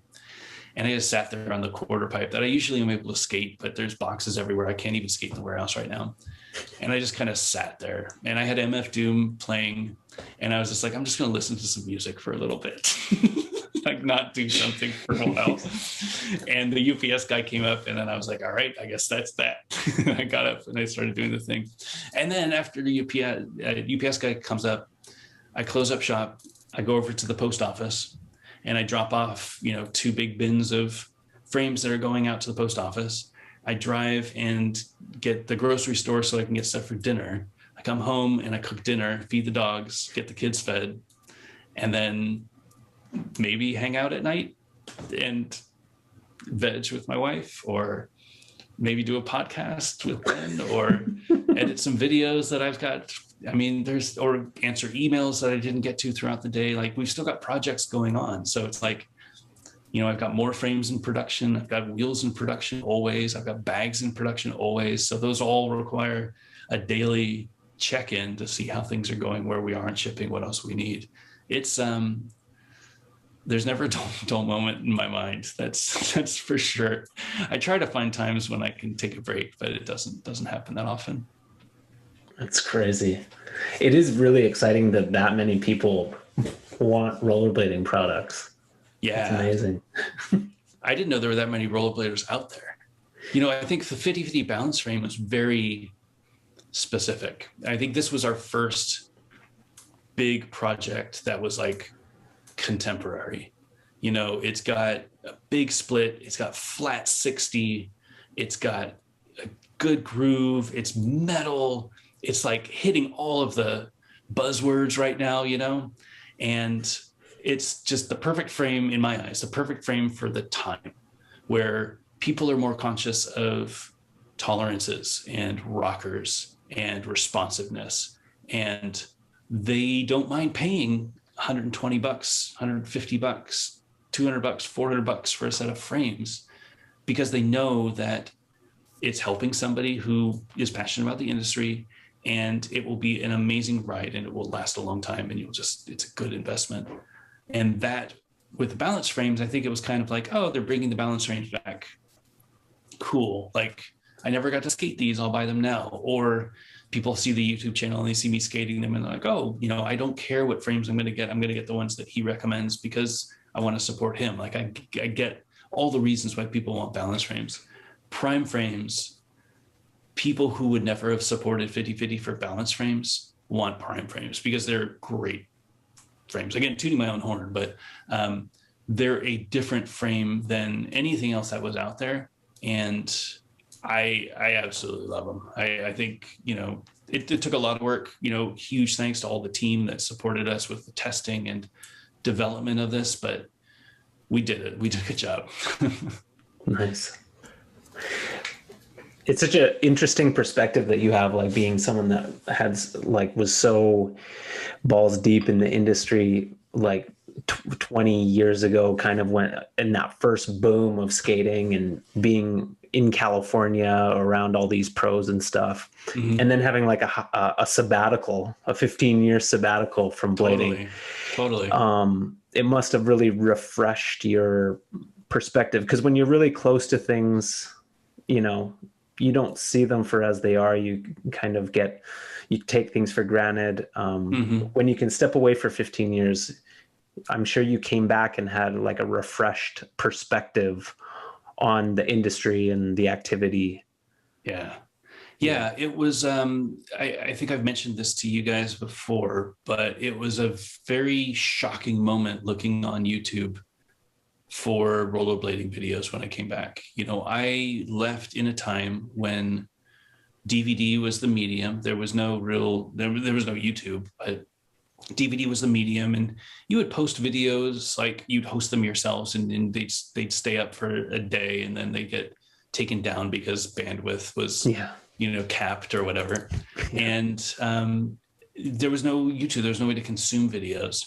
So when I started looking on YouTube for skate videos, I found your channel and I found Rollerblade. Those were the two that were like predominantly positioned on my search results.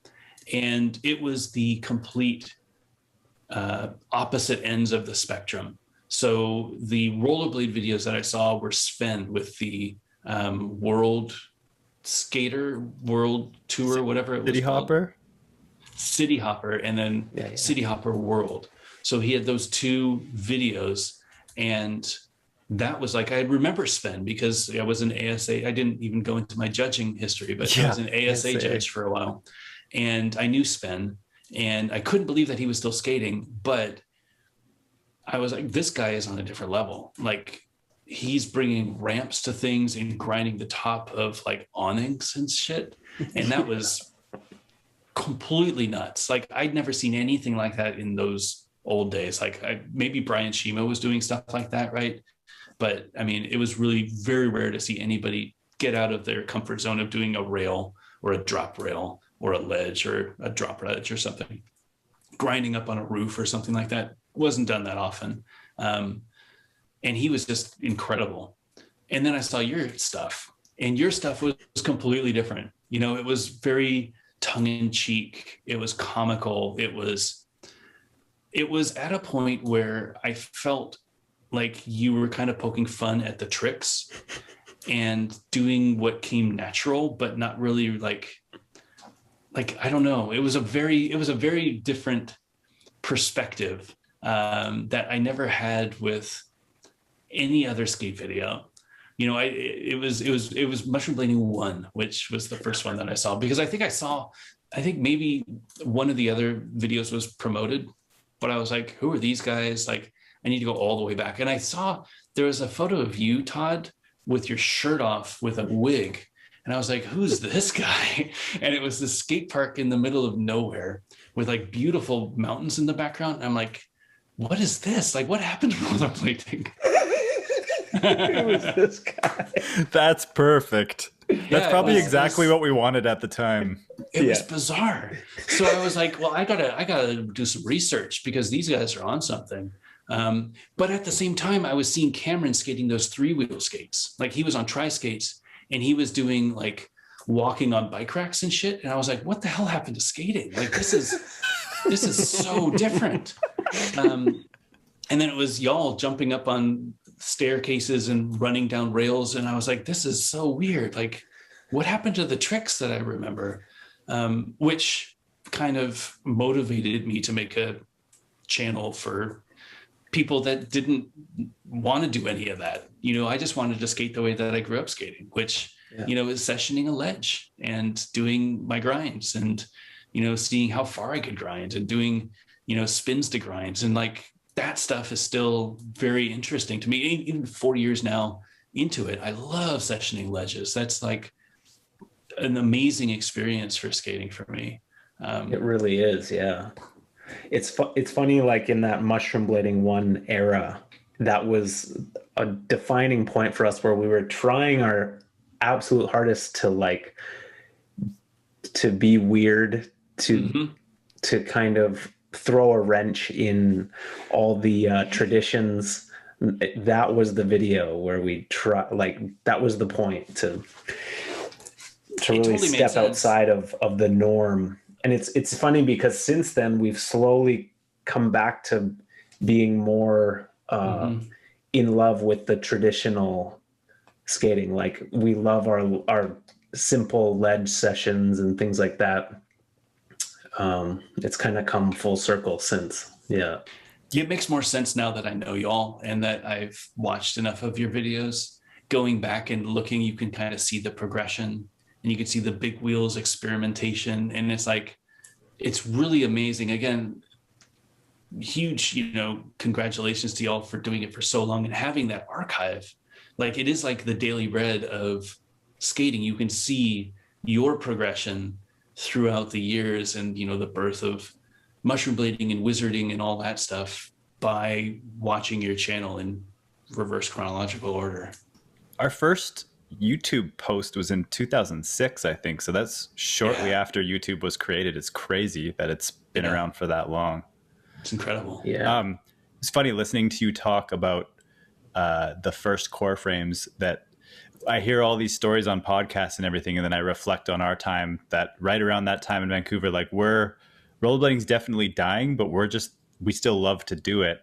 And that was like Daily Bread changed into one, Mind Game was closing up. The local skate shop from Vancouver would have been dying. And then I remember seeing the core frames in Leon's apartment where he started his shop. So that gives you an idea of like, that's so funny, where things were changing. And then magazines at that time, Mushroom Blading was a reaction that it was like almost all drop rails. Like I remember, or lots, pretty much the same kind of shit. Yeah. And there wasn't a lot of inspiration in videos. It was really hard to find things to connect to, like to find that, or how I thought of skating, or that joy. It was hard to connect to that because everything was so serious. I remember looking through rejects and then being like, is this the same picture? And it was just two drop rails framed exactly the same way, like amazing tricks, but just like the skating got crazier, skating got smaller, it got more serious. And even skating with people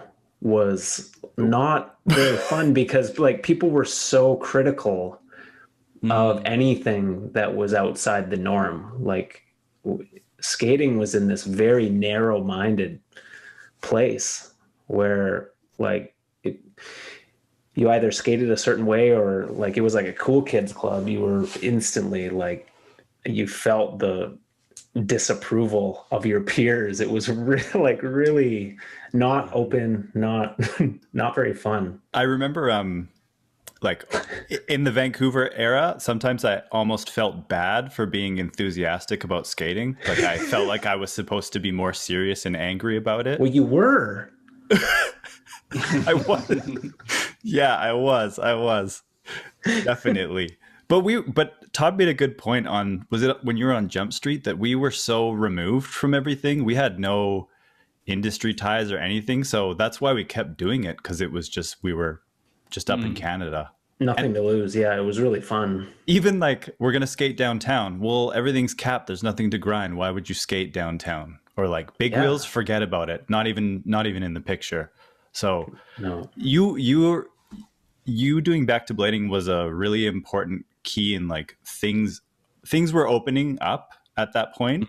But you opened it up even more, because I said on the Frank podcast that like people need permission, like they need to see somebody else doing something, they need that permission. And I remember podcasts and your videos were two things that got me excited to skate in ways that were untraditional, that I wasn't used to. Like it made me want to go soul grind a quarter pipe, your very first video. And I remember commenting, I was like, welcome back to skating or something from a Sequence Meg Grom. Like I remember that comment. Yeah. I have a history with Sequence Meg, and it was amazing to see somebody who not only did Sequence Meg, but 50/50 coming back was like one of those moments where, wait a minute, companies can come back. Like if this is happening, like what else can happen? Like if 50/50 came back, what other stuff can come back? And Todd, was the first video you saw the tying up the skates one, or had you been watching? That was one of the first ones that I saw. And yeah, that was amazing. Yeah, when you made a video of you were putting on your skates and you hurt your back, and then you didn't get to session. You had to go home and take some ibuprofen. Yeah, that was my skate video for the week. It's like I just found it amazing that you actually uploaded that. I mean, it was a vlog. You have to push the YouTube needs, the algorithm. The monster needs a video. So what are you going to do? But I think what was so like impactful about it was that like, I think most people, especially up to that point, they put stuff out that makes them feel good about themselves. And they put stuff out that like is going to like, people are going to respect. Yeah. And like, they're going to get props. People want those props. They want to be dope. And this was like so honest that it was like almost startling. It was awesome. Yeah. I get a lot of comments from people who two things that they always highlight. One, they love to watch my progression. So going out there and saying, I've never done this trick, and today I'm going to try it. That is always a really popular video, because I feel like my audience is like me. I don't have good skaters watching me. Like I have average skaters watching me. I have people who, are like me, who would love to go skate with me. And it's like people who can relate to you. Precisely. Yeah. If I'm out there trying to learn how to do a kind grind again, they can relate with that. They can say, yeah, I remember having to do that. The other thing is I don't just edit the good tricks. Right. Like I edit in all my falls, and I definitely edit for time, but I show myself falling and missing, because I think it's important to show that videos, it's not a highlight reel. Like my videos are a capture of a session, and I want to bring, in my head, I want to bring you to the session. You're sitting on the sideline having some water, watching me skate or watching my friends skate. That's why I don't do follow cam. You know, I sometimes have people ask, you know, can I get a clip of you? And I'm like, no, it's cool. I got the tripod. Like, I'm good, because my mode is, for my vlog videos, I want to bring this person into the session. I don't want them to think that this is produced. I want them to think that I'm just inviting them along. And the comments say that story. Like, you can see them when they talk. It's like, oh, I wish you would have got this. Or the thing that I get, and I don't know that you're going to bring it up, Joey, but you probably will. I get so many critiques on, and it's totally from a good place, but so many people saying, you need to do this, or I see what you're doing wrong with this trick. And Frank bringing up the raising my arms thing.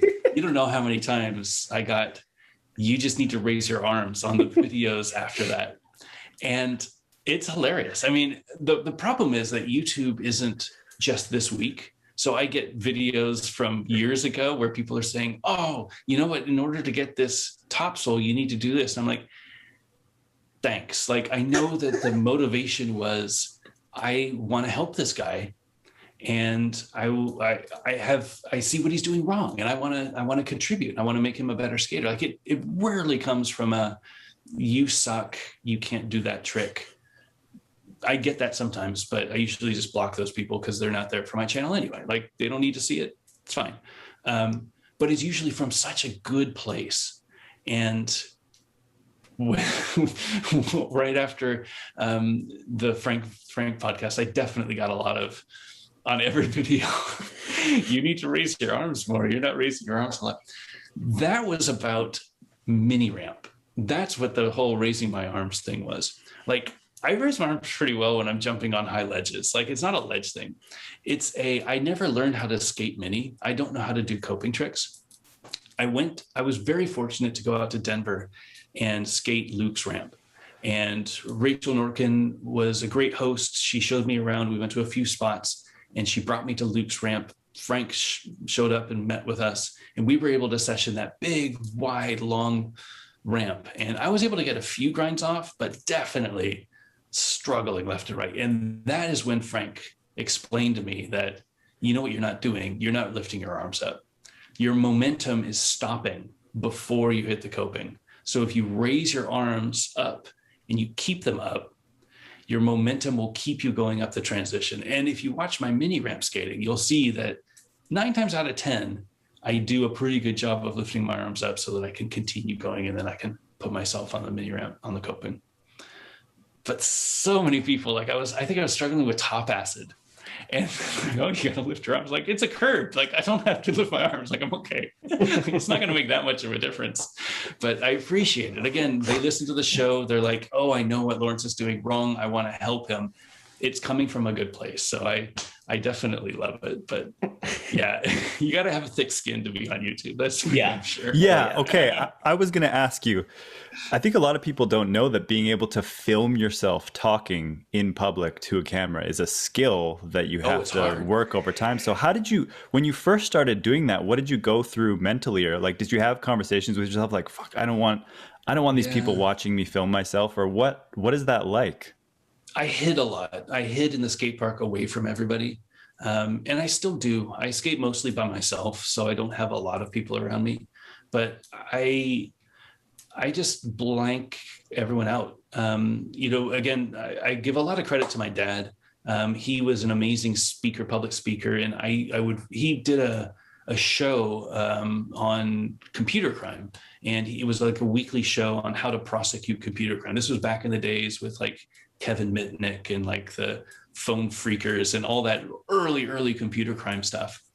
And he would do a show and he would sit up there and speak. And I definitely modeled a lot of what I do after what he did. He was an amazing teacher, and I always kind of model myself after that and try to, I don't just say things, I try to explain where I'm coming from and why. And I'll explain like the details of things and why it matters. If you've ever watched any of the Gear Talk videos, I love taking questions because it lets me explain things in a way that makes me smarter. You know, like every time I do Gear Talk, I can practice public speaking. I can practice explaining things. I could practice boiling down complicated things like UFS and why shells are, you know, a size 10 might not be a size 10, might not be a size 10. And I have to break that down into something that anybody with any experience can understand. If I'm in front of people, it's a little bit more difficult, but I've kind of gotten to this point where I get into this zone where the words just start flowing out of my mouth. And most of those are done in one take. So very rarely do I have to edit through a video. I've gotten pretty good at hiding them now. So I'll put a slow-mo of a close-up of a trick, or I shoot a lot of B-roll now, and I'll put like some B-roll over an edit point so you can't really see when I do the edit. But 9 times out of 10, you know, the talking segments in my videos are shot without script, just flat. I think it through before, but I just kind of get into my zone, get away from loud music or whatever that could give me a copyright strike. And then I just start talking and just be done with it. I haven't even thought about that you are really well spoken, and that's not a classic rollerblader trait. I guess any of us that are older and maybe work in a career where we have to speak to people who aren't rollerbladers we work on that skill. One thing that I was thinking of is Todd and I got a lot of resistance from people who they watch our stuff and maybe they put themselves in our shoes, like, oh, you should try harder. Or there's almost this like, how dare you make this video? Like, I can't believe you guys are doing this. And it's like, you just did soul grinds. I think over people and over. Get really frustrated with people doing things like you hit this thing for the very first time. No one had done it before. So people have this kind of, why are you doing this? Like, they get frustrated with people who they're not making stuff themselves. They can do it themselves. They can start a channel. They almost get frustrated by your work ethic that you're doing this. Do you know what I'm talking about? It's not really a question so much of a statement as like, how dare you, Lawrence, have Back to Blading and start all these companies? And it's like, this guy's working extremely hard, really good at what he does. Like, what's the problem here? So, I mean, in a roundabout way, I almost feel like sometimes you exist outside of the skating. You're kind of within the skating bubble, but you exist outside of part of it. What is that all about? Because we experienced that for a long time. Obviously, we're in Canada, but do you have anything to say about that? I mean, I'm in North Carolina, so I'm definitely outside of the East Coast, proper East Coast. Like, we're in the South. So I'm not in the proper East Coast, New York, Philly area, and I'm not Southern California. So I am removed from the industry. You know, it's just me in Oak City out here. And I couldn't be happier. Like, I have skaters all over the place that, you know, rep the brand that I flow or that I sponsor, and they can represent in each of these areas. Like, I look at my YouTube analytics, to be honest, and I look and see where people are skating. And I'm like, hey, I should probably look for shops in that area, or I should probably flow some skaters in this country, because I know that there's a lot of skaters out there that are watching my stuff, and maybe they want, you know, more of the products, or maybe they want to see some skaters that, you know, like, I should probably look for skaters out there that I can support. I don't really have a care to be involved with the industry or with the sport. Like, it's not like I'm old, you know, I've already been through this. I don't go to, like, when I went to Blading Cup in 2018, I didn't go to the events. I didn't go to any of the things. And it's not because I don't respect the people, but I don't like hanging out in big crowds.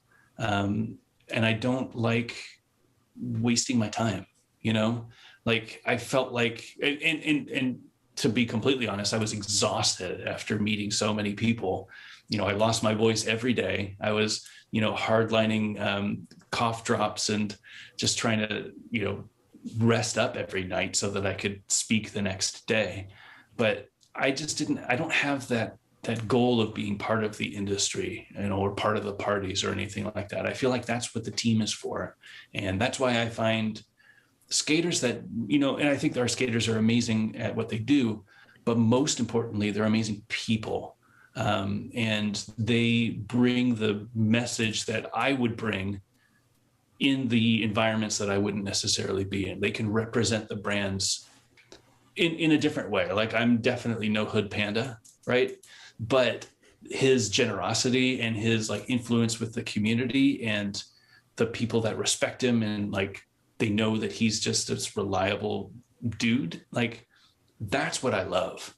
And he is a positive force in blading. John Fromm, Yan Drill, like all of these guys are just incredible at promoting their local communities and representing skating. That's the sort of thing that I just don't, I mean, I already have the YouTube. I just don't want to worry about that. Like, I feel like that's where drama is. I don't know that I've ever been involved with any industry drama. If I have, I wasn't involved. Like, I don't know. Maybe I was, and I don't know about it. I've seen a few memes making fun of me and being old. And that's fine. Like, I mean, I'll own up to that. I'm old. But yeah, I've got frames to ship. I don't have time for drama. Like, I want to focus on, I don't party with them. I don't go to the premieres or anything like that. I never really was into that, but that's not what I'm doing this for. Like, I want to promote skating, and I don't feel like for me, that's the right way to spend my time.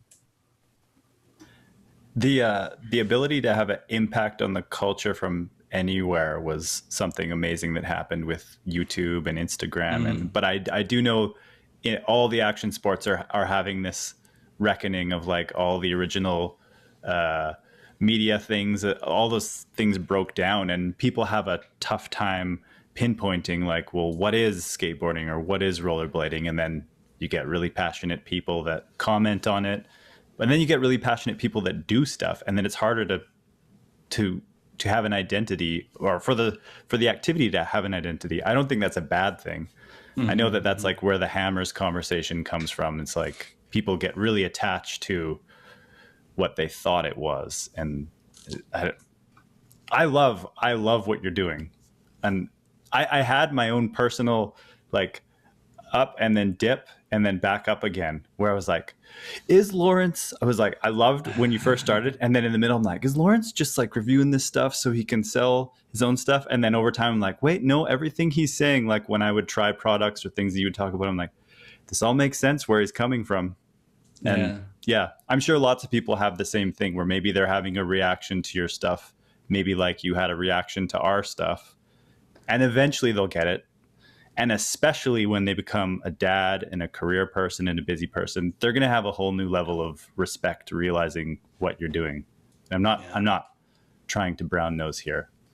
It is appreciated. I try really hard to not self-promote, but it's very difficult because I love what I do. It's hard to not skate my frames. It's hard to not be excited about the wheels that we make, because I love the products that we make. When I reviewed the Wish frame, there were no balance frames, and I loved that experience. And I think I had a lot, I mean, obviously there's no way to track, but I think I had a lot of influence early on with the Wish, because my video review was really popular at the time. And, it had thousands of views and it got shared a lot. And Cletus didn't have anything at that time. I don't think he really even had a team at the time. It was just a guy with an amazing mind who wanted to follow through on an idea that he had, in the back of his brain.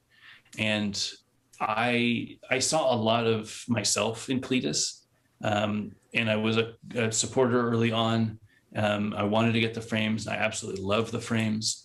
I think I skated those frames for a long time, and I still continue to skate those frames from time to time. And and I recommend them for a lot of people.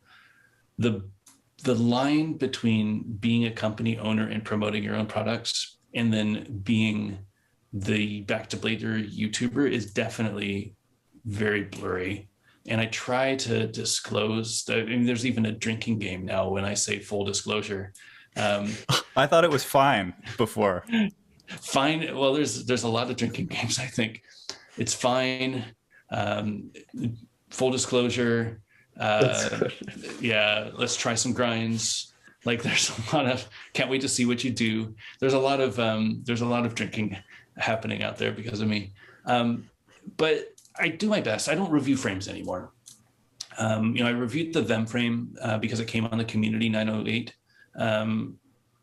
But I don't review it. Like I'll say what was good about it, but I have a hard time not promoting other people's products that I skate because ultimately I want to make skating more popular.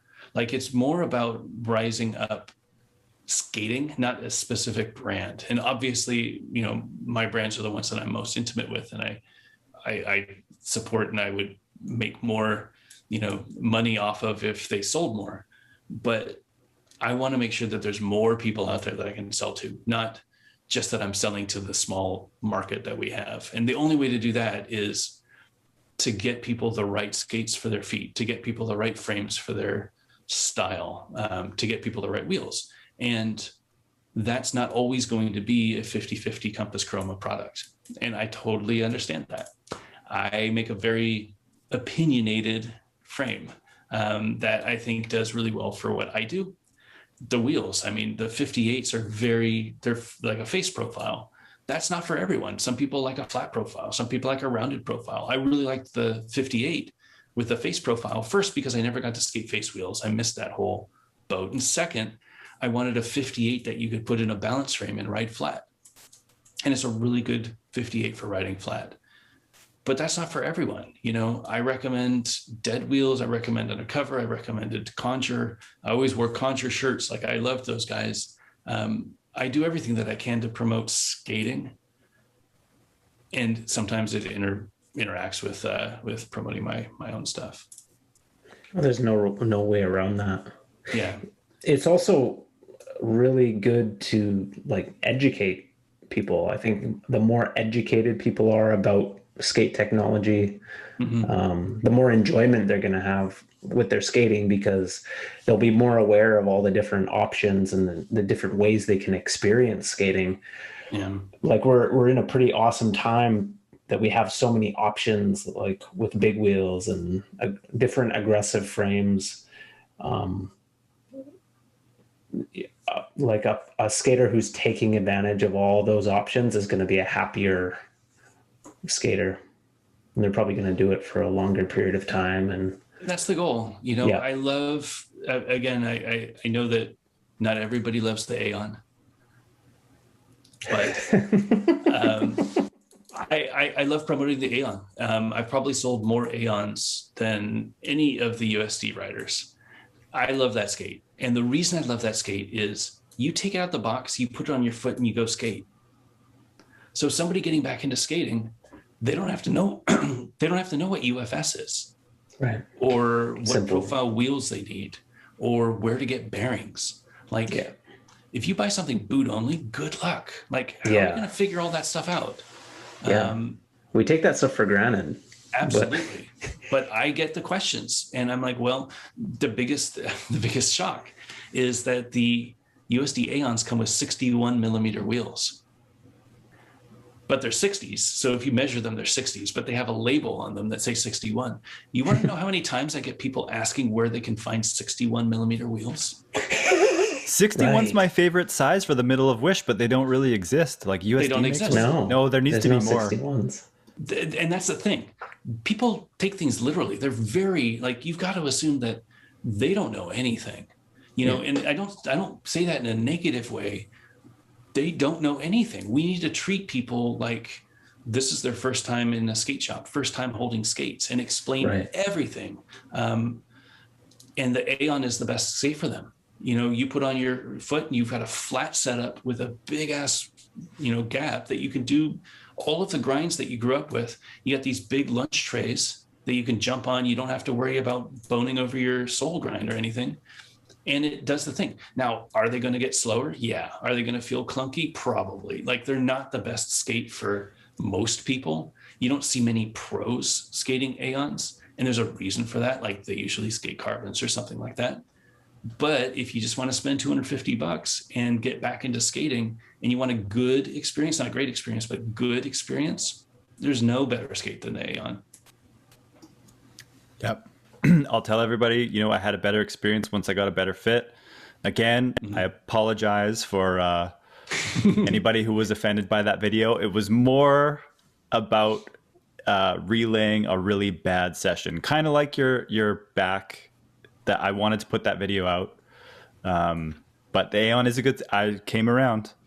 It's a good skate. It's not for me, but I understand now why people like it and why you would recommend it.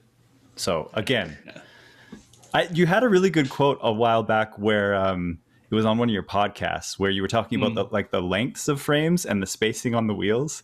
And it was just a really simple thing that you said. You're like, these are things that we've already figured out. And you're talking about like 250 millimeter and 270 millimeter. It's like, it was just the way you said it. I was like, oh yeah. Yeah, those two sizes do work really well for a lot of things, and the wheel spacing feels really good. That it's like, you don't have to get too crazy. Even trying the Lightnings, it's like the simplicity of the balance frame made sense. And like even the wheel spacing outside of Volo, just a simple thing like the wheels being spaced like that and the groove not being too huge. It's a really good ride. When I tried 50/50, it's like, oh yeah, just a simple lowrider frame. I skated on an M12. Was like, I haven't had this feeling on a skate in a long time. You knew that was missing. Yeah. Anyways. So absolutely. Thank you for figuring those things out along with UFS. Todd, you were going to say something. I just have a lot of respect for you guys for really trying a lot of different technology. Like, of course, I've tried a lot of different frames, but I haven't tried a lot of the boots. I've never skated an Aeon. I've never skated a USD. I've never skated a Razors. I've never like there's it's when I go skating, I want to have the most fun that I can. And absolutely, I don't know, like experimenting with a different boot. Like for me, it takes a long time to really get used to a different boot. I don't know. So I'm just not willing to, it seems like a big waste of time to like try out different boots. So kudos to you guys for trying out all the different boots. Did you ever see my REMS reviews, my REMS sessions? No. So it's not good. It really captures what you're talking about, where I knew after that first session that these skates were going to hurt my feet. Yeah. And I was going to hate them. Yeah. And a lot of people love REMS, but there is the sixth toe thing where the side of the boots is too shallow, where your foot sits in there and it will rub until it bleeds through your sock. And I couldn't believe it, but I posted a picture and everybody was like, yeah, that's just the way it is. I'm like, all right, well, I guess that's the way it is. But I still had to skate the skates because I had committed to making this review. So I knew that I could only get through 30 minutes of a review. And I tried every liner. I tried filing things out, couldn't get them to work. But I still had sessions that I had to get in on them. And I only get to skate an hour a week. So right. I know that feeling where it was like a lost session. But for me, I get a lot of that comment where it's like, you would be much better if you raised your arms and if you stuck with the same skates. And I'm like, yeah, I know that, but why am I skating now? Like, I'm skating now because I love testing things. Yeah. Like, the reason that I skate is, I love skating in general, but I love testing things and sharing what I found. Like, I love teaching. I love that, sharing knowledge, because again, there aren't skate shops. Nobody's going to be able to tell you, like, you'll post on Facebook and they'll say the one, REMS fan 69 is going to say, yeah, they're the best skates. And you're like, cool, I'll get the REMS. And then your feet will bleed. It's like, no, they're not for everyone.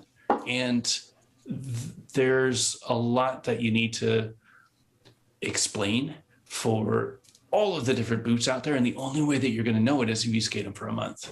And that's what I love to do. You know, I always go back to my basics after the reviews, and it takes me a couple sessions to get used to it. But yeah, I think it's just why you go out and skate. And for me, I love testing things, you know, don't love progressing as much as I love learning.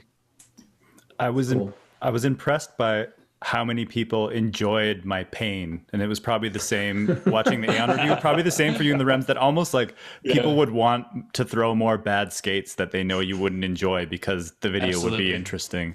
So I'm sure there'll be more of those coming. So I'm trying to think, your worst was, so we had Rems, Front Street, Shadows, and then maybe the Fifth Element didn't go so well. Those were your four that really stood out. That's like the bottom. Yeah, the bottom of the list. I think the Shadows had a lot of potential. The problem with the Shadows was I wasn't a big fan of the Eclipse liner.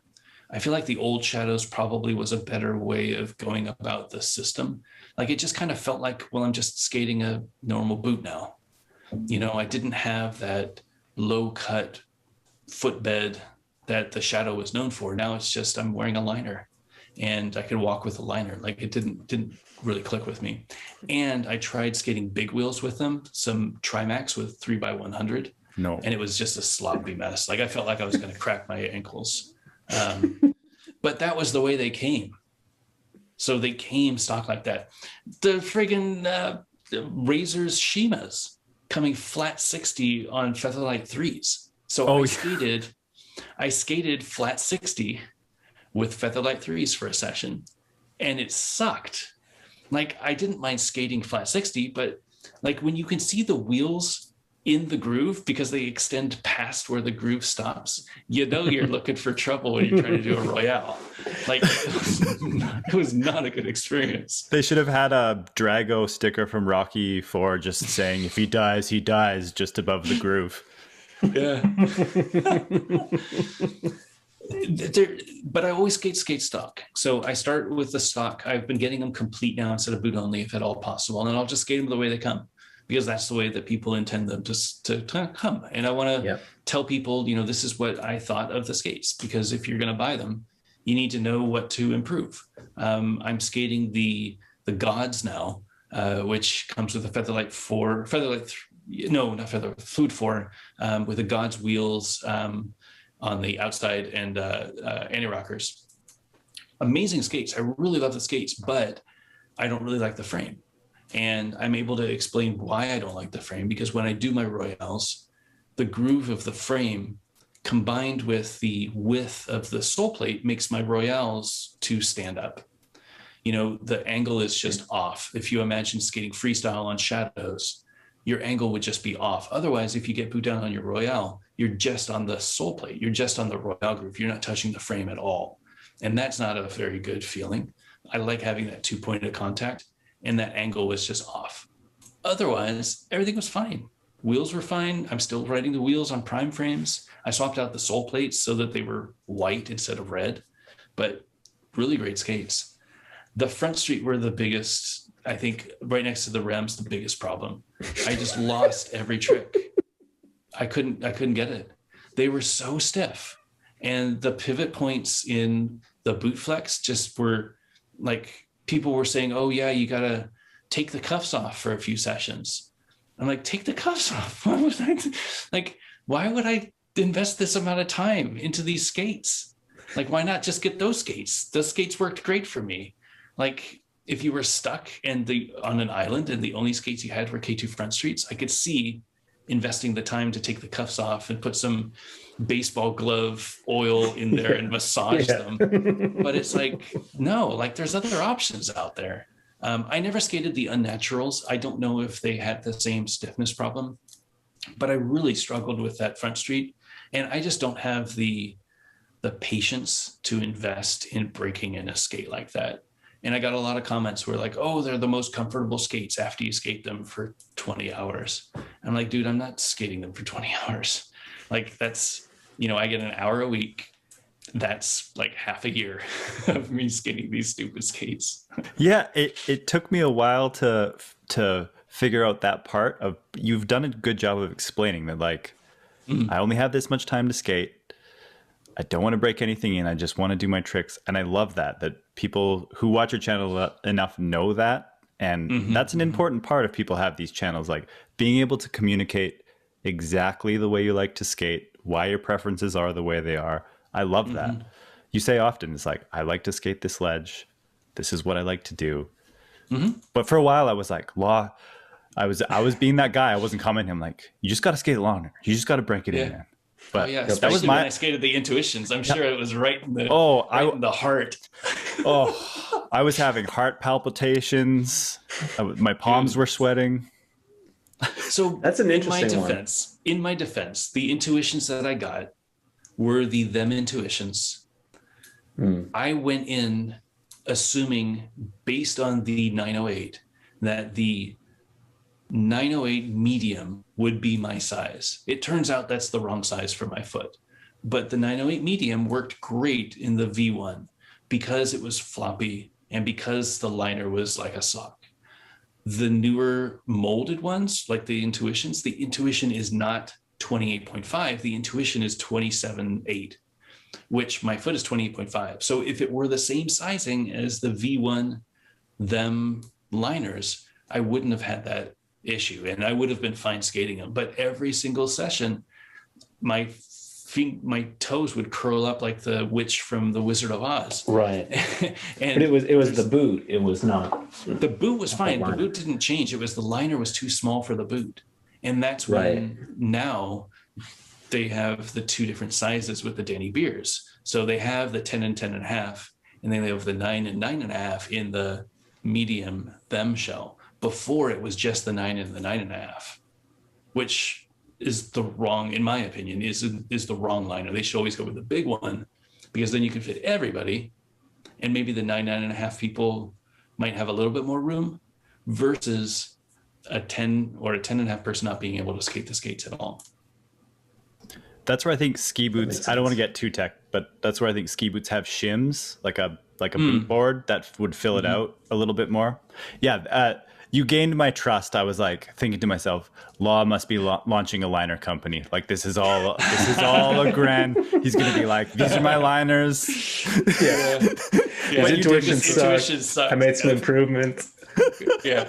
These are okay, but this is what you really want. Well, I think, if the boom keeps going, I've said that I worry like over time, like getting closer to 2030. Let's just say if skating was to keep booming, there's just going to be so much noise and like there might be more YouTube channels and more views. And for people coming in that are new, like I don't want anybody to get too sketchy with their YouTube power, but I guess it's inevitable. And I guess, I'll mind it. people have probably called us out on like favoring certain products and brands, but it's weird things. It's weird biases that you even have growing up skating that we didn't really skate USD or razors growing up in Kamloops. So there's just weird things that happen about where you grow up or, I was going to ask, have you gotten any weird offers to promote anything or as the channel grows, like anything that you've turned down or anything that was a little weird? Yeah, I was working with G-Form for a bit, which was kind of cool. They wanted me to just ride the pads. And I was already riding G-Forms to begin with, so it was no big deal. I get emails probably every week now from people who want me to do some random something that, and then they say extreme sports or whatever. And it has nothing to do with it. I get a lot of like weird electronics, like what are those horrible headphones that you used to see advertised everywhere? Skull Candy? No, the YouTube headphones that were wireless headphones that you'd only see on YouTube. I don't remember what they were called, but there was some brand that were popping up everywhere. It's like a Squarespace ad on podcasts. They were Jaybird or something like that. Anyway, Joy-Cons. That's what they were called. I've heard of that. Or Raycon earbuds. I get people like that. I get people with stabilizers, like phone stabilizers, camera stabilizers. I get a lot of stuff like that. And it's probably once a week, twice a week. I have gotten a few people reach out who want me to, they reach out through the channel. They want me to make wheels with them or bearings or protective gear, which is super interesting. I've never followed up and never reached out to them. But I've gotten like catalogs of things and they're like, oh, make our helmets. And, you know, someday it would be nice to have helmets because I'm a big proponent of helmets. And I'd love to have my own helmet brand that I can give helmets away, and, you know, one helmet for you buy a helmet and you buy somebody else a helmet, that sort of thing. Right. But there's a lot of moving parts already. I don't want to add more complexity to my life. I really enjoyed your helmet. You did a video where you talked about the importance of wearing a helmet and why you wear a helmet. As a fellow helmeter, I really appreciated that. Yeah. There aren't enough. I think I've skated 3 times without a helmet. It's stupid not to. I mean, and I totally get the reasons why, and I'm not going to argue that the reasons are wrong. But my reasons are more important. You know, if you fall down, like, the risk is too high. And, you know, you can get away with just skating a curb without a helmet, fine. Like, it doesn't matter. But, you know, again, my friend Jason Marshall hit his head last summer just skating a curb with his friend or with his scary kid. And weird shit happens. Yeah, it's not okay. And that would have been avoided if he had a helmet on. Yeah. Just a couple things before we go, because I know it's late for you. We said, I'm pretty sure we said much love a lot, or we joked about much love because of you in the California industry issue. It's so funny to think that I didn't put it together for the longest time, but I'm like, yeah, that's Lawrence who said that. Lawrence. We would much love. We made a video. We gotta find that. We gotta find, because there was the era where Dave Payne fully took over VG and the style changed quite a bit, and I think we didn't like the California industry issue, or maybe we didn't like it or we didn't jive with it, and we always quoted things, but we quoted much love probably the most. Much love. That's so funny. Was that the one with like the weird music profile and the guy sings the song? He's like, ride on your skates, ride on your skates. I think it is. That was a weird VG. Yeah, that was a really weird VG. I don't even know why I said it. Again, it was one of those things that they just put a camera in front of me and I had to start talking, and it just, whatever came out. I never say much love. Like, I don't even know. The thing is, I said it. It stuck. Hilarious. It was really good. Like, it really stuck. That's probably the first thing I think to say, of. Lawrence? Much love. I'm sorry. Sorry. And then I just have to tell this quick story that I learned a lesson super early on in my life. I was 15 or 16 about being careful what you post on the internet, which I probably learned many more times after that. I posted something on the Sequence message board about a cat tour in Vancouver. I got second place or whatever. The one at Pacific, I can't remember the spot. I posted something about the judges that was totally not based in fact. Like, I thought they were stealing prizes, but I think there was just like, maybe some of them were a rollerblade rep or something. I posted this thing. It got fucking published in Box magazine. Do you remember they would take things from the Sequence message board and publish them in the magazines? So this thing that I said as a kid that said stuff about the judges that wasn't even true, just something that I assumed as this little teenage kid on a message board went, you know, how big was Box? So this is huge. It was who's the guy who Julio punched, Rick Van Dyke. Yeah. Rick Van Dyke. Yeah. So he was in charge of posting that. Anyways. Oh no. I wanted to tell that story. I felt horrible about it for a long time. I'm happy to finally get it out, but I love that it was the Sequence message board. That was like the spot. But yeah, stuff got published from the magazine. Anyways. I had to, you noticed that the magazine stopped and it was just the message board. I had to take a step back because I knew too much and I couldn't post things that, like, I couldn't do a news and rumors sort of section because I knew everybody. and I knew what they were working on, and I knew what I was working on, and I couldn't, like, nothing was a rumor to me. It was a lie. Like, I didn't want to post something because I didn't want to say something that somebody was working on, and I didn't really know where the line was. Like, it was okay if I really didn't know and I just heard a rumor, but as soon as I was more into the industry, I had to stop. And that I stopped going to the message board as well, I think, a lot more, just because it was just too much. I remember getting to see sequences from the videos before we got them in Canada. That was really exciting at the time, to be able to look at one thing on loop. It was, you were doing it and Scum Magazine was doing it. To think about how important just that one little animated GIF would have been for hype. Like, I got to see VG4, I think, before we got to see it in Canada. So it was a big deal. So my last question, if Todd has anything else, but is there a Lawrence from the past that is critical of Lawrence from the future? Like, do you have a core version of yourself that lives inside of you that skated in California, or are you very, very close to the same person? I think that guy got 14th at NIS and realized that it's not happening. No, I don't think so. I don't think I've ever been that guy. Like, I was always the guy with the car. I was always driving 40 minutes from San Jose to skate with my homies back in Alameda. And we would pick them up and drive back to San Jose, skate all day, drive back home and drive back. Like, I was always just there for the love of skating. I don't think there was ever a core version of me that cared what anybody thought about them. Maybe momentarily when I was super young, just getting started. And I don't think I ever had a chain wallet. I don't think I ever wore Jinkos. Like, it was always, I would wear shorts and a big boneless pad. I had boneless pads, so maybe that was the most core that I ever got. But yeah, that's about it. Excellent. Rollerblading's very lucky to have you, and we were lucky to have you on the podcast. It's been a blast. Thanks for having me. Thank you so much. And thanks for staying up until we're almost 2:30.